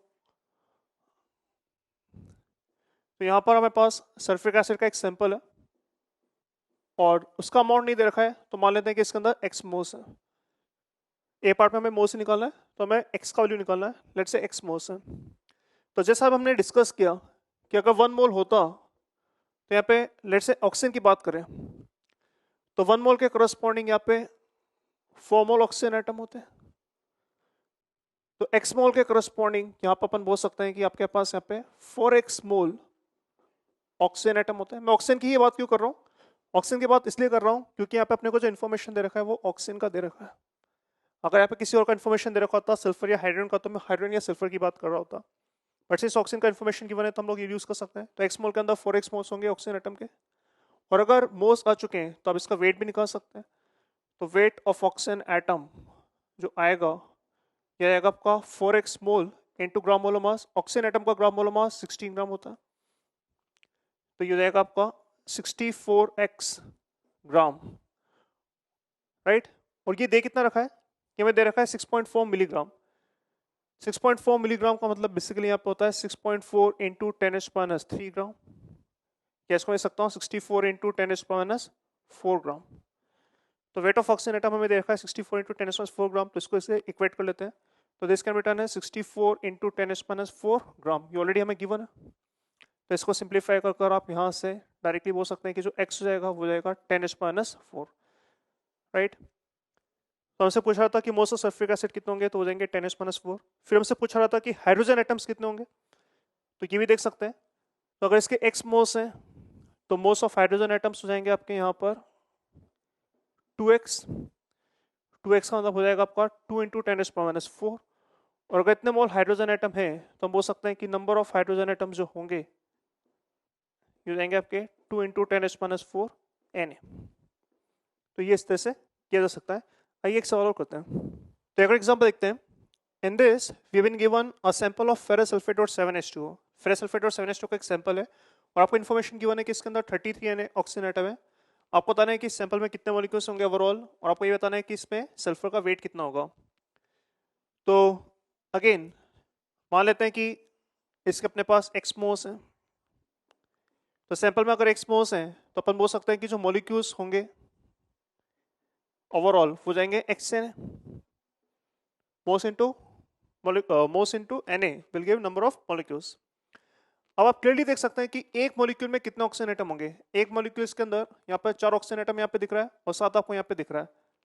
तो 4 + 7 11 ऑक्सीजन एटम है। तो मैं बोल सकता हूँ कि भाई एक मॉलिक्यूल के अंदर अगर 11 ऑक्सीजन एटम है तो अपन XNA के करस्पॉन्डिंग हम बोल सकते हैं कि अपने पास यहाँ पर 11 XNA इतने ऑक्सीजन एटम होंगे, इतने ऑक्सीजन एटम है। और ये हमें दे रखा है एज 33 Na ऑक्सीजन एटम। तो this has been given as 33 Na oxygen atom.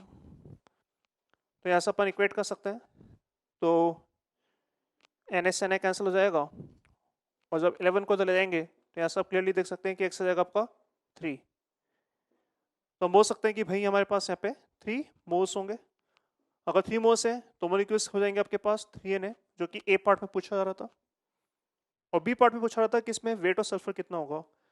तो अगर मोल्स आपके 3 हैं तो आप यहाँ से क्लियरली देख सकते हैं कि एक मोल के अंदर सल्फर का मोल 1 होता। अगर इसका 1 मोल होता तो सल्फर का मोल 1 होता। तो मैं यहाँ पे डायरेक्टली बोल सकता हूँ कि जो मोल्स ऑफ सल्फर एटम होंगे वो भी आपके अगर 3 मोल्स हैं तो 3 के करस्पॉन्डिंग यहाँ पे 3 मोल्स हो जाएंगे।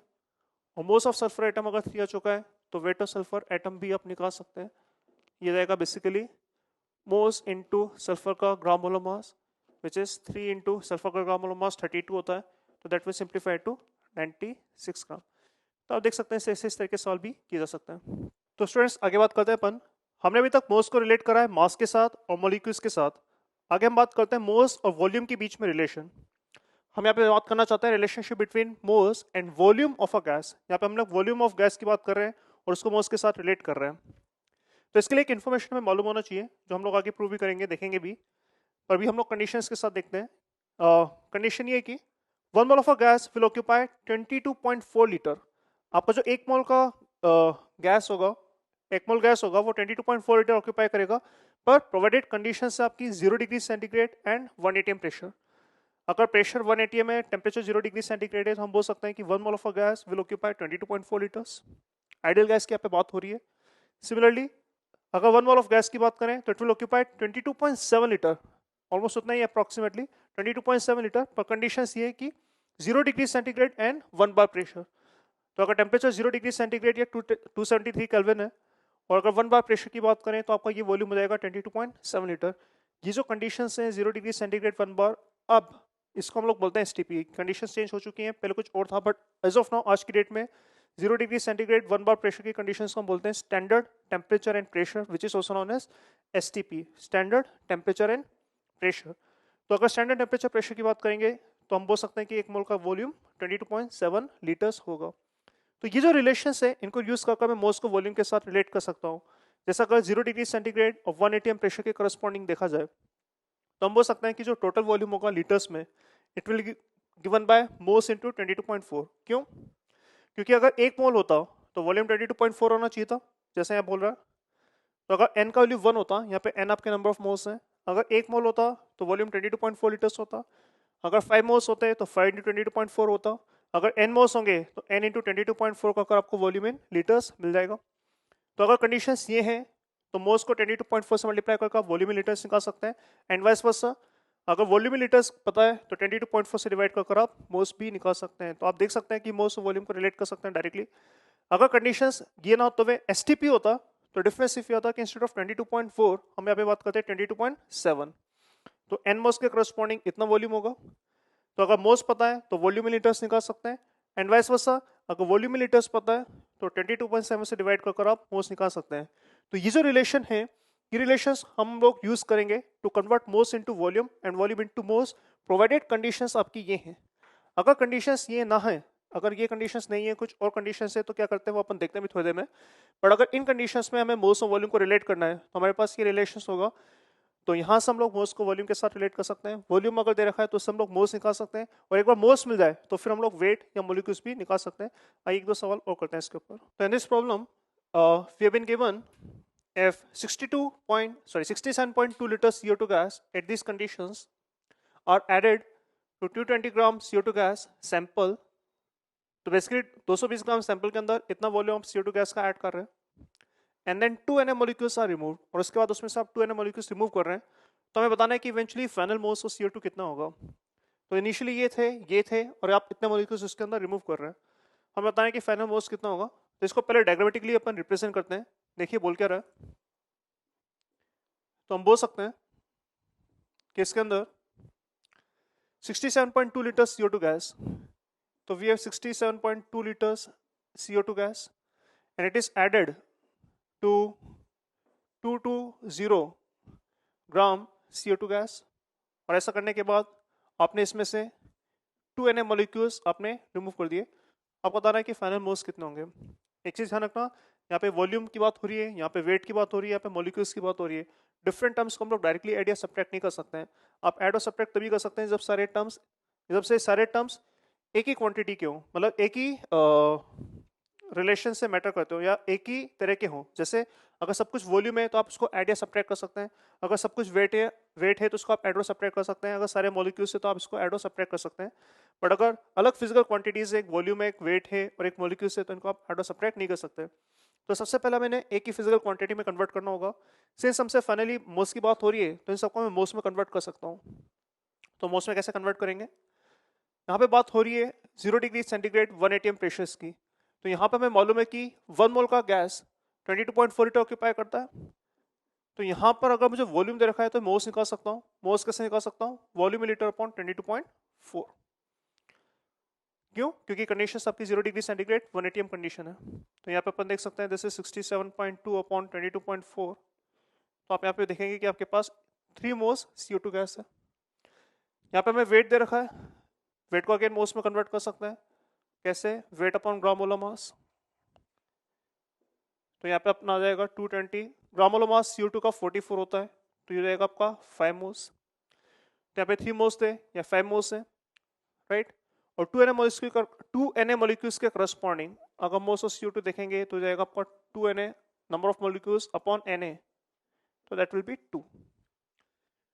तो 3 मोल गैस को आपने 5 मोल गैस के साथ मिक्स करा, टोटल मोल हो जाएंगे 8, और 8 में से आपने अगर 2 मोल रिमूव कर दिए तो आप क्लियरली बोल सकते हैं कि आपके जो फाइनल मोल्स होंगे वो हो जाएंगे, कितने हो जाएंगे, तो 3 + 8, 3 + 5 8, और 8 में से आपने 2 सब्ट्रैक्ट करा तो 6, राइट। अगर मुझे फाइनल मॉलिक्यूल्स निकालने होते तो 6 Na हो जाता। अगर फाइनल वेट निकालना होता तो 6 को ग्राम मोलर मास से मल्टीप्लाई करके आप वेट निकाल सकते हैं। अगर फाइनल वॉल्यूम निकालना होता इन कंडीशंस पे तो इसको मैं 22.4 लीटर से मल्टीप्लाई करके फाइनल वॉल्यूम भी निकाल सकता था। इन this problem we need to determine if all phosphorus atoms from 186 gram phosphoric acid, 112 liter phosphine gas, 5 Na molecules of P4O10 are taken। मतलब ये 3 सैंपल अपने पास फॉस्फोरिक एसिड के, फॉस्फिन गैस के और P4O10 के, और हमें करना क्या है, इनमें से जितने भी फॉस्फोरस एटम है इन सबको विड्रॉ करना है, इन सबको खींचना है, इन सबको लेना है, और इनको लेकर आपको करना क्या है, P4 के मॉलिक्यूल्स बनाने हैं। तो जब ये P4 मॉलिक्यूल्स बन जाएंगे तो आपको बताना है कि इस P4 मॉलिक्यूल्स का जो वेट होगा वो कितना होगा। तो ये स्टार्ट करते हैं। आपको यहां पर दे रखा है 3 तरह के सैंपल। वन इज H3PO4 जिसका वेट दे रखा है आपको 196 ग्राम। अगर वेट 196 ग्राम है तो यहाँ पे मैं मोल्स निकाल सकता हूँ, ये हो जाएंगे 196 अपॉन इसका ग्राम मोलर मास जो कि 98 होता है, तो जाएंगे मोल्स 2। अगर इसके 2 मोल्स हैं तो यहाँ से मोल्स ऑफ फॉस्फोरस एटम कितने होंगे, तो आप देख सकते हैं अगर इसका 1 मोल होता तो फॉस्फोरस के मोल भी 1 होते, तो अगर 1 के करस्पॉन्डिंग 1 होता तो 2 के करस्पॉन्डिंग आपसे बोल सकता हूँ कि जो मोल्स ऑफ फॉस्फोरस एटम होगा वो भी हो जाएगा 2। सेकेंड सैंपल था हमारे पास फॉस्फिन गैस का, जिसका वॉल्यूम आपको दे रखा है 112 liters at 0 degree centigrade 1 atm। ये वो कंडीशन है जहां पर 1 मोल का वॉल्यूम 22.4 लीटर्स होता है। अगेन इसको अपन डायरेक्टली मोल्स में कन्वर्ट कर सकते हैं, हो सकते हैं this is volume in litres upon 22.4। तो वॉल्यूम इन लीटर्स आपको दे रखा है 112, और 22.4 से अगर मैं डिवाइड करूंगा तो यहाँ पे फाइनल मोल्स आएंगे आपके 5। तो इसके 5 मोल हैं, एंड अगेन अपन देख सकते हैं कि 1 मोल के करस्पॉन्डिंग फॉस्फोरस का मोल 1 होगा, तो 5 के करस्पॉन्डिंग यहाँ पे अगेन मैं बोल सकता हूँ कि मोल्स ऑफ फॉस्फोरस एटम ये भी जाएंगे कितने, 5, राइट। तीसरा जो सैंपल दे रखा है वो हमें दे रखा है P4O10 का। तो P4O10 ये एक सैंपल दे रखा है, तो इसके आपको दे रखे हैं मॉलिक्यूल्स, तो 5 Na मॉलिक्यूल्स है, और 5 Na मॉलिक्यूल्स के करस्पॉन्डिंग अपन डायरेक्टली बोल सकते हैं मोल्स रहेंगे मॉलिक्यूल्स अपॉन Na। तो मॉलिक्यूल्स अपॉन Na करते ही आपको मिल जाएगा 5 मोल। अगर 5 Na मॉलिक्यूल्स हैं तो मोल्स होंगे आपके पास 5, पर ये 5 मोल्स होंगे किसके, P4O10 के। आप देख सकते हैं कि अगर इसका 1 मोल होता तो फॉस्फोरस के 4 मोल होते, तो 1 के करस्पॉन्डिंग अगर 4 होगा, अगर इसके 1 मोल से आपको फॉस्फोरस के 4 मोल मिलेंगे तो 5 के करस्पॉन्डिंग आपको मिलेंगे मोल्स ऑफ फॉस्फोरस एटम। यहाँ पे कितना आएगा, ये आएगा 5 × 4 हो जाएगा 20। तो अगर मैं यहाँ पर टोटल मोल्स निकालूं फॉस्फोरस एटम के तो कितने आएंगे, इन तीनों को आप ऐड कर सकते हैं तो जाएगा 27, राइट। क्या आप सोच सकते हैं कि अगर फॉस्फोरस एटम के 27 मोल्स हैं तो P4 मॉलिक्यूल्स या P4 के कितने मोल्स होंगे। अगर 27 होंगे तो मैं डायरेक्टली बोल सकता हूं कि P4 जो सैंपल होगा उसके जो मोल्स होंगे उसके 1/4 होंगे, 27/4 होंगे। ऐसा क्यों, क्योंकि 4 फॉस्फोरस मिलकर P4 बनाएंगे, तो 4 एटम मिलकर एक मॉलिक्यूल बनाएंगे, या 4 मोल एटम मिलकर 1 मोल ये बनाएंगे। अगर 4 एटम मिलकर ये 1 मॉलिक्यूल बना सकते हैं तो 4 मोल एटम मिलकर इसका 1 मोल बनाएंगे, और अगर इसके 4 मोल से इसका 1 मोल बनता है तो इसके मोल्स अगर 27 है तो 27/4 करते हुए आपको इसके मोल्स मिल जाएंगे। या फिर आप ये भी देख सकते हैं कि अगर इसके मोल्स इतने हैं तो इंटू 4 कर आपको फॉस्फोरस एटम्स के मोल्स मिल जाएंगे विच इज 27। तो आप देख सकते हैं यहाँ से आपको P4 के मोल्स मिल जाएंगे। ध्यान रखना, आप केयरफुली एनालाइज कर सकते हैं, 4 से डिवाइड करते हैं आपको P4 के मोल्स मिल जाएंगे, और एक बार अगर P4 के मोल्स मिल चुका है तो आप इसका वेट भी निकाल सकते हैं। वेट हो जाएगा P4 का कितना, ये हो जाएगा moles into gram molar mass. तो मोल्स इसके 27/4 ही है, और ग्राम मोलर मास अगर P4 का आप देखेंगे तो ये होता है 124। तो सिंप्लीफाई कर आप देख सकते हैं ये हो जाएगा आपका 31। तो इसको सिंप्लीफाई करके निकाल लेना जो भी आएगा आंसर। तो 27 × 31 इतना ग्राम आपका फाइनल सैंपल का वेट होगा। तो स्टूडेंट्स बात करते हैं आगे अपन आइडियल गैस इक्वेशन का। ये इक्वेशन में कब यूज करना होता है इसके बारे में बात करते हैं अपन। देखिए हमने अभी जस्ट बात की कि मोल्स को वॉल्यूम के साथ कैसे रिलेट करते हैं। तो मोल्स को वॉल्यूम के साथ रिलेट करने के लिए हमने रिलेशन देखा था कि एक मोल में 22.4 लीटर्स होते हैं अगर 0 डिग्री सेंटीग्रेड 1 एटीएम कंडीशन है, या 22.7 लीटर्स होगा अगर आप बात करें एसटीपी कंडीशंस की। बट अगर मान लो कंडीशंस आपका 0 डिग्री सेंटीग्रेड 1 एटीएम ना हो या एसटीपी ना हो, कोई रैंडम एक टेम्परेचर दे रखा है, कोई एक रैंडम प्रेशर दे रखा है और आपको मोल्स और वॉल्यूम को अगर रिलेट करना है, तो इसके लिए हम लोग यूज करते हैं आइडियल गैस इक्वेशन। डेफिनेटली आपने देखा होगा इस इक्वेशन को पहले। तो PV equals to NRT, this is called ideal gas equation. ये एक ऐसा इक्वेशन है जो गैसेस की चार प्रॉपर्टीज को रिलेट कर रहा है। वो चार प्रॉपर्टीज आपका प्रेशर, P यहाँ पे प्रेशर है, V आपका यहाँ पे वॉल्यूम है, N आपके यहाँ पे मोल्स है और T आपका यहाँ पे टेम्परेचर है। R आपका यहाँ पर कहलाता है यूनिवर्सल गैस कांस्टेंट। इसका वैल्यू कितना होता है इसके बारे में बात करते हैं, और उससे पहले आप देख सकते हैं कि यहाँ पे अपने पास जो वेरिएबल होंगे वो प्रेशर, वॉल्यूम, मोल्स और टेम्परेचर है। तो प्रेशर, वॉल्यूम, मोल्स और टेम्परेचर को रिलेट करने वाला इक्वेशन कहलाता है आइडियल गैस इक्वेशन। इसमें से अगर हमें कोई भी तीन वेरिएबल पता है, जैसे मान लो प्रेशर पता है, वॉल्यूम पता है, टेम्परेचर पता है, तो मैं मोल्स निकाल सकता हूँ, या प्रेशर पता है, मोल्स पता है, टेम्परेचर पता है तो वॉल्यूम निकाला जा सकता है, या प्रेशर, वॉल्यूम, टेम्परेचर पता है तो मोल्स निकाल सकते हैं, एंड सो ऑन। तो कोई भी चार में से अगर तीन वेरिएबल दे रखे हो तो आप चौथा वेरिएबल आप इजीली कैलकुलेट कर सकते हैं। This is called ideal gas equation. तो यहाँ पर हमें ये बात करनी है कि आर का यूनिट क्या होगा। आर की यूनिट से पहले प्रेशर, वॉल्यूम और टेम्परेचर की कुछ कॉमन यूनिट्स के बारे में बात कर लेते हैं। जैसे हम बात करें अगर प्रेशर, तो प्रेशर का ऐसा यूनिट होता है आपका पास्कल्स। एक पास्कल आपका न्यूटन पर मीटर स्क्वायर भी होता है, राइट। ये सही यूनिट है। अगर बात करें कॉमन यूनिट, तो इसका जो यूनिट्स हम लोग पढ़ते हैं वो होता है atmosphere, bar, torr, of mercury या सेंटीमीटर्स ऑफ मर्करी। बहुत इंपॉर्टेंट है कि आपको इनका इंटरकन्वर्शन पता हो, इनके बीच में रिलेशंस पता हो। तो एक हल्का सा मैं आपको यहाँ पे आइडिया दे रहा हूँ इसका। तो 1 एटीएम होगा आपका 1.013 इंटू 10⁵ पास्कल्स। 1 बार होगा आपका 10⁵ पास्कल्स। आप अगर इनको आपस में रिलेट करना चाहें तो आप यहाँ से बोल सकते हैं कि 1 एटीएम हो जाएगा आपका 1.013 बार। ये बहुत ही स्टैंडर्ड रिलेशन है जो आपको एकदम टेस्ट पे याद होने चाहिए। 1 एटीएम को आप 760 टोर लिख सकते हैं, इसी को आप 760 mm ऑफ मर्करी भी लिख सकते हैं। तो यहाँ से बोल सकता हूँ कि 1 टोर आपका 1 mm ऑफ मर्करी भी हो जाएगा, इसी को आप 76 सेंटीमीटर ऑफ मर्करी भी लिख सकते हैं। तो अगर आपको एक यूनिट में अगर प्रेशर दे रखा है तो आप दूसरे यूनिट में प्रेशर निकाल सकते हैं। वॉल्यूम की बात करें, ऐसा यूनिट आपका मीटर क्यूब होता है। कॉमन यूनिट आपका सेंटीमीटर क्यूब, मिलीलीटर, लीटर या डेसीमीटर क्यूब होता है।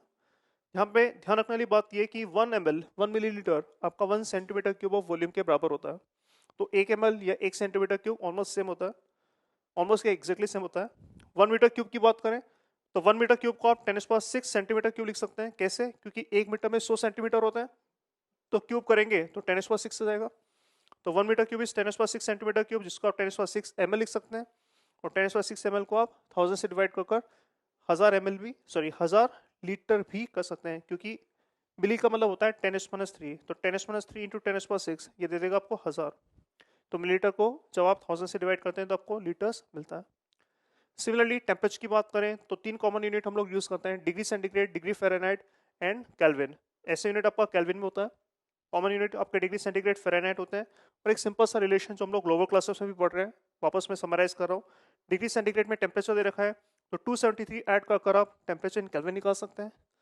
फ़ारेनहाइट में अगर निकालना है टेम्परेचर, डिग्री सेंटीग्रेड में दे रखा है तो 9/5 इंटू डिग्री सेंटीग्रेड में टेम्परेचर प्लस 32, प्लस अगर 32 करेंगे तो आपको यहाँ पे डिग्री फ़ारेनहाइट में टेम्परेचर मिल जाता है। तो ये कुछ कॉमन यूनिट्स की बात हुई। बात करते हैं वापस PV इक्वल्स टू nRT का, कैसे यूज करना है। R का वैल्यू क्या होगा? तो इस R का जो वैल्यू होता है, अगर आप SI यूनिट में काम करना चाहेंगे तो हम लेंगे 8.31 जूल्स पर मोल केल्विन।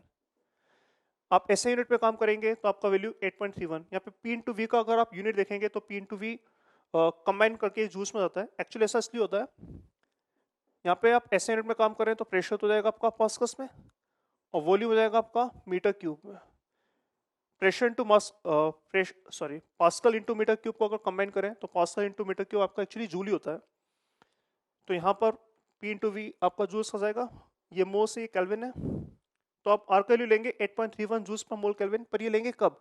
जब आप काम करेंगे SI यूनिट में। SI यूनिट मतलब प्रेशर आप लेंगे पास्कल्स में और वॉल्यूम लेंगे मीटर क्यूब में।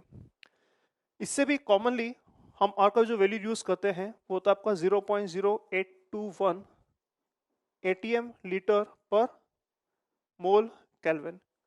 ये सबसे कॉमनली यूज किया जाता है, जिसको कई बार अप्रॉक्सीमेटली 1/12 भी लिखा जाता है। 1/12 ATM लीटर पर मोल केल्विन। इंपॉर्टेंट है कि ये हमें लेना कब है, तो आप ये वैल्यूज लेंगे अगर आपका प्रेशर दे रखा हो आपको एटमॉस्फेयर में और वॉल्यूम आपको दे रखा हो लीटर्स में। सबसे कॉमनली हम लोग ये वैल्यू यूज करते हैं, हालांकि ये सभी वैल्यूज हमें पता होना चाहिए। तो अगर जूस में बात करेंगे तो 8.31 जूस पर मोल केल्विन लेंगे। ये लेंगे कब? जब प्रेशर पास्कल्स में वॉल्यूम मीटर क्यूब में होगा। और अगर आप प्रेशर को एटमॉस्फेयर में वॉल्यूम को लीटर्स में लेना चाहते हैं तो आप ये वैल्यू ले सकते हैं। आप चाहें तो इसको कैलोरीज में भी कन्वर्ट कर सकते हैं, वो हम लोग अभी यूज करेंगे नहीं, पर कोई पूछे आपसे तो ध्यान रख सकते हैं कि जो आर का वैल्यू होता है विच इज 8.31 जूस पर मोल केल्विन, इसको आप कैलोरीज में भी कन्वर्ट कर सकते हैं, क्योंकि जूस और कैलोरी आपस में इंटर रिलेट किया जा सकता है। हमें शायद मालूम होगा कि 1 कैलोरी इज अप्रॉक्सीमेटली 4.18 जूस। तो ये रिलेशन यूज कर आप अगर देखेंगे तो ये अप्रॉक्सीमेटली 1.98 कैलोरीज पर मोल केल्विन आता है, जिसको आप चाहें तो अप्रॉक्सीमेटली 2 कैलोरीज पर मोल केल्विन भी कर सकते हैं। तो अगर समराइज करें तो अपने पास इक्वेशन होगा ये, प्रेशर, वॉल्यूम, मोल्स और टेम्परेचर 4 वेरिएबल है। कोई भी 3 वेरिएबल अगर गिवन है तो चौथा वेरिएबल आप यहाँ पे निकाल सकते हैं। मोर इंपॉर्टेंटली मोल्स और वॉल्यूम को मैं रिलेट कर सकता हूँ using this equation at different conditions of pressure and temperature. तो प्रेशर कुछ भी हो, टेम्परेचर कुछ भी हो, मैं यहाँ पे रिलेट कर सकता हूँ। यहाँ पर टेम्परेचर हमेशा केल्विन में लिया जाएगा, ये ध्यान रखना है। तो डिग्री सेंटीग्रेड दे रखा है या डिग्री फ़ारेनहाइट दे रखा है, टेम्परेचर हमेशा केल्विन में लेंगे। प्रेशर, वॉल्यूम आप अलग अलग यूनिट में ले सकते हैं, जिसके करस्पॉन्डिंग आर का यूनिट भी अलग अलग हो जाएगा। आइए एक एग्जांपल करते हैं इसके ऊपर। तो एक एग्जांपल देखते हैं। यहाँ पर मैं प्रेशर दे रखा है, वॉल्यूम दे रखा है, टेम्परेचर दे रखा है और हमसे पूछा रहा है मोल्स कितना होगा। इस सवाल को करने से पहले वैसे आप देख सकते हैं कि 3 वेरिएबल हैं, चौथा वेरिएबल हम लोग निकाल सकते हैं using PV equals to RT. But again इसको अप्लाई करने से पहले एक छोटा सा पॉइंट आप नोट कर सकते हैं। अगर मान लो कंडीशंस ऐसी है कि प्रेशर 1 एटीएम है, वॉल्यूम आपका 22.4 लीटर्स है, मोल्स आपके 1 है और मान लो टेम्परेचर आपका 273 केल्विन है। सपोज ये कंडीशंस हैं, तो पीवी इक्वल्स टू एनआरटी लगाएंगे तो क्या मिलेगा? तो using PV equals to NRT अगर मैं वैल्यू सब्स्टिट्यूट करूं यहाँ पर इन कंडीशंस में, और ऐसा होता भी हमें मालूम है कि जब कंडीशंस 1 एटमॉस्फेयर होता है और 273 केल्विन होता है, जब कंडीशंस 1 एटीएम और 273 केल्विन होता है तो 1 मोल के करस्पॉन्डिंग वॉल्यूम 22.4 लीटर से होता है। मतलब ये कंडीशन सेटिस्फाई तो करती है। यहाँ पे अगर वैल्यू सब्स्टिट्यूट करें तो प्रेशर आपका 1, वॉल्यूम आपका 22.4 लीटर्स है ना, मोल्स आपका 1 और आप आर ही रहने दें और टेम्परेचर आप 273 कर सकते हैं। तो यहाँ से बेसिकली एक इक्वेशन आ जाएगा आपको और मिलेगा कि 273 आर का वैल्यू हो जाएगा आपका 22.4। ये रिलेशन आप चाहे तो यूज कर सकते हैं, ध्यान रख सकते हैं, इससे हमारी कैलकुलेशन थोड़ी सिंप्लीफाइड हो जाएंगी। पर ध्यान रखना ये वैल्यूज हम लोग तब यूज कर रहे हैं जब प्रेशर आप एटमॉस्फेयर में और वॉल्यूम लीटर्स में हो, या फिर आर का वैल्यू जो यहाँ पे होगा वो होगा 0.0821 या फिर अप्रॉक्सीमेटली 1/12। अगर आर का वैल्यू 0.0821 या अप्रॉक्सीमेटली 1/12 रखेंगे तो ये रिलेशन आपका सेटिस्फाई करता है। तो इससे हमें फायदा क्या होगा देखते हैं। जैसे सपोज इसी सवाल की बात करें, जब भी ऐसे सवाल आएंगे पहला स्टेप होगा आपको अप्रोप्रिएट यूनिट कन्वर्जन करना होगा। जैसे टॉर में हम लोग काम नहीं करेंगे, हम काम करेंगे एटमॉस्फेयर के अंदर। तो एटमॉस्फेयर में आप कन्वर्ट कर सकते हैं प्रेशर को। आप देख सकते हैं कि अगर 380 टोस है तो 760 से डिवाइड कर कर आप इतना एटीएम प्रेशर ला सकते हैं विच इज हाफ एटीएम। ये मैं यूनिटरी मेथड से कर रहा हूँ। आप देख सकते हैं कि अगर 760 के करस्पॉन्डिंग 1 एटीएम होगा तो 760 के करस्पॉन्डिंग अगर 1 है तो 380 के करस्पॉन्डिंग कितना होगा? तो 1/760 इंटू 380। तो यूनिटरी मेथड से कर सकते हैं, या फिर आप डायरेक्टली अगर बोलना चाहें तो प्रेशर अगर टॉर में दे रखा है तो 760 से डिवाइड कर आप उसको एटीएम में कन्वर्ट कर सकते हैं। तो ये हो जाएगा। वॉल्यूम आपको ऑलरेडी लीटर्स में दे रखा है, टेम्परेचर ऑलरेडी केल्विन में आपको दे रखा है। तो अब मैं यहाँ पर आइडियल गैस इक्वेशन लगा सकता हूँ which is PV equals to NRT. अगर मोल्स यहाँ से निकाला जाए तो हम बोल सकते हैं it will be PV upon RT. तो प्रेशर कितना हो जाएगा अपना? तो प्रेशर हो जाएगा आपका यहाँ पर हाफ, वॉल्यूम आपका 44.8 राइट, और 546 और राइट, टेम्परेचर आपका 546 है। तो इसको अगर सिंप्लीफाई करें तो जाएगा आपका 22.4 ऊपर अपॉन 546 आर। अब अगर कैलकुलेशंस करनी होती टफ तो यहाँ पे मतलब अगर मैं यहाँ पे आर का वैल्यू रखूंगा तो कैलकुलेशंस टफ हो जाएंगी, बट मैं यहाँ पे ये रिलेशन यूज कर सकता हूँ। 22.4 अप्रॉक्सीमेटली 273 आर होता है, तो अगर वैल्यू रखेंगे अपन यहाँ पे तो बोल सकते हैं कि this is 273 R upon 546 R, और अगर वैल्यू सब्स्टिट्यूट मतलब सिंप्लीफाई करें तो जाएगा आपका हाफ। तो डायरेक्टली हम लोग या क्विकली हम लोग बोल सकते हैं कि भाई यहाँ पर हाफ मोस है। तो एक सिंपल एप्लीकेशन था, प्रेशर वॉल्यूम टेम्परेचर दे रखे थे और हम लोगों ने इसको यूज कर मोस निकाले। आइए इसमें एक और सवाल और करते हैं। जैसे सपोज मान लो आपको यहाँ पर प्रेशर दे रखा हो as 152 centimeters of mercury, right. मोस आपको दे रखे हैं 2 और टेम्परेचर आपको दे रखा है मान लीजिए 137.5 केल्विन लेट्स से, और आपसे पूछा रहा है कि इसके करस्पॉन्डिंग वॉल्यूम कितना होगा। तो अगेन हमारे पास तीन वेरिएबल्स हैं, विच इज प्रेशर पता है, मोस पता है, टेम्परेचर पता है, और पीवी क्वेश्चनिटी यूज करके हमें वॉल्यूम कैलकुलेट करना है। तो अगेन अपना पहला काम क्या होगा, कॉमन यूनिट्स में हम लोग यूज करेंगे। प्रेशर हम लोग जनरली यूज करते हैं पास्कल्स में या फिर एटमॉस्फेयर में, तो अगेन इसको एटमॉस्फेयर में आप कन्वर्ट कर सकते हैं। मैं डायरेक्टली यहाँ पे लिख रहा हूँ कि ये हो जाएगा आपका 2 atm प्रेशर। क्यों, कैसे? क्योंकि मुझे मालूम है कि 1 atm के corresponding pressure 76 centimetre of mercury होता है, तो 76 सेंटीमीटर ऑफ मर्करी के करस्पॉन्डिंग अगर 1 atm होगा तो 152 के करस्पॉन्डिंग 2 atm हो जाएगा, यूनिटरी मेथड। तो आप बोल सकते हैं कि प्रेशर आपका 2 एटमॉस्फेयर हो जाएगा, मोस आपके 2 है, टेम्परेचर ऑलरेडी आपका 37.5 दे रखा है, जिसको आप चाहें तो 273/2 इतना केल्विन भी लिख सकते हैं। आई थिंक से 136.5 होता तो सेटिस्फाई करता, ठीक है ना, सॉरी 136.5 ले लो इसको, तो इसको हम लोग लिख सकते हैं 273/2 केल्विन, राइट। तो वॉल्यूम अगर निकालना है तो हम बोल सकते हैं कि पीवी इक्वल्स टू एनआरटी, ये रिलेशन है अपने पास, और यहाँ से अगर मैं वॉल्यूम कैलकुलेट करना चाहूँ तो वॉल्यूम हो जाएगा आपका nRT/P। तो मोल्स आपके 2 है ना, आर को आप आर ही रहने दें, इसको आप लिख सकते हैं 273/2, और प्रेशर आपका हो जाएगा 2, तो ये 2 से 2 कैंसिल हो जाएगा और ये हो जाएगा आपका 273R/2। बट सिंस प्रेशर हम लोग एटमॉस्फेयर में ले रहे हैं, वॉल्यूम लीटर्स में ले रहे हैं, तो हम लोग ये रिलेशन यूज कर सकते हैं। 273R का वैल्यू हम लोग ले सकते हैं 22.4, ये वैल्यू आप अगर यूज करें तो हम बोल सकते हैं this is nothing but 22.4/2, that is 11.2 इतना लीटर्स। तो ये एग्जांपल्स हमें बताते हैं कि किस तरीके से हम लोग आइडियल गैस इक्वेशन यूज करते हैं। प्रेशर, वॉल्यूम, टेम्परेचर और मोस, ये 4 वेरिएबल्स हैं जिनको आप रिलेट कर सकते हैं पीवी क्वेश्चन आरटी से। कोई भी अगर 3 वेरिएबल पता है तो आप चौथा वेरिएबल इस तरीके से कैलकुलेट कर सकते हैं। तो हमने मोस को रिलेट करा था इनिशियली मॉलिक्यूल्स के साथ, हमने मोस को रिलेट करा फिर वेट के साथ या मास के साथ, एंड फाइनली हमने रिलेट करा मोस को वॉल्यूम के साथ। तो अगर आपको इन चारों में से कुछ भी पता है तो आप उसमें इनको आपको रिलेट कर सकते हैं। अगर आपको मास दे रखा है, मॉलिक्यूल्स दे रखे हैं या वॉल्यूम दे रखे हैं तो आप पहले मोस निकाल लें और फिर बाकी चीजें निकाल सकते हैं। जैसे अगर मॉलिक्यूल दे रखा है, वॉल्यूम निकालना है, तो मॉलिक्यूल से पहले आप मोस निकालें, मोस से फिर आप वॉल्यूम निकाल सकते हैं। या अगर मान लो आपको वेट दे रखा है और मॉलिक्यूल्स पूछा रहा है तो वेट से आप पहले मोस निकालें और फिर मोस को आप मॉलिक्यूल्स निकाल सकते हैं। तो इन चारों को आप रिलेट कर सकते हैं, moles, molecules, volume as well as mass, इन चारों क्वांटिटीज को आप आपस में कोरिलेट इस तरह से कर सकते हैं। तो स्टूडेंट्स, लेक्चर 1 का जो आपका होमवर्क होगा, जो आपको होम असाइनमेंट करना है, वो आपकी मोल कॉन्सेप्ट की शीट का एक्सरसाइज 2 का मैं कुछ सवाल दे रहा हूँ। तो एक्सरसाइज 2 में पार्ट 1 का पहला सवाल, पार्ट 2 का पहला सवाल और पार्ट 3 में पहले दोनों सवाल आपको करने हैं। ये होमवर्क अपना नेक्स्ट लेक्चर के डिस्कशन में होगा, मतलब नेक्स्ट लेक्चर जब स्टार्ट होगा तो पहले आपको ये इसका होमवर्क डिस्कशन मिलेगा और फिर हम लोग थ्योरी स्टार्ट करेंगे। अपार्ट फ्रॉम दिस हो सकता है आपको कुछ डीपीपीस मिले, तो डीपीपीस आपको सेपरेटली बताई जाएंगी और उसका डिस्कशन भी सेपरेटली अपना होता रहेगा।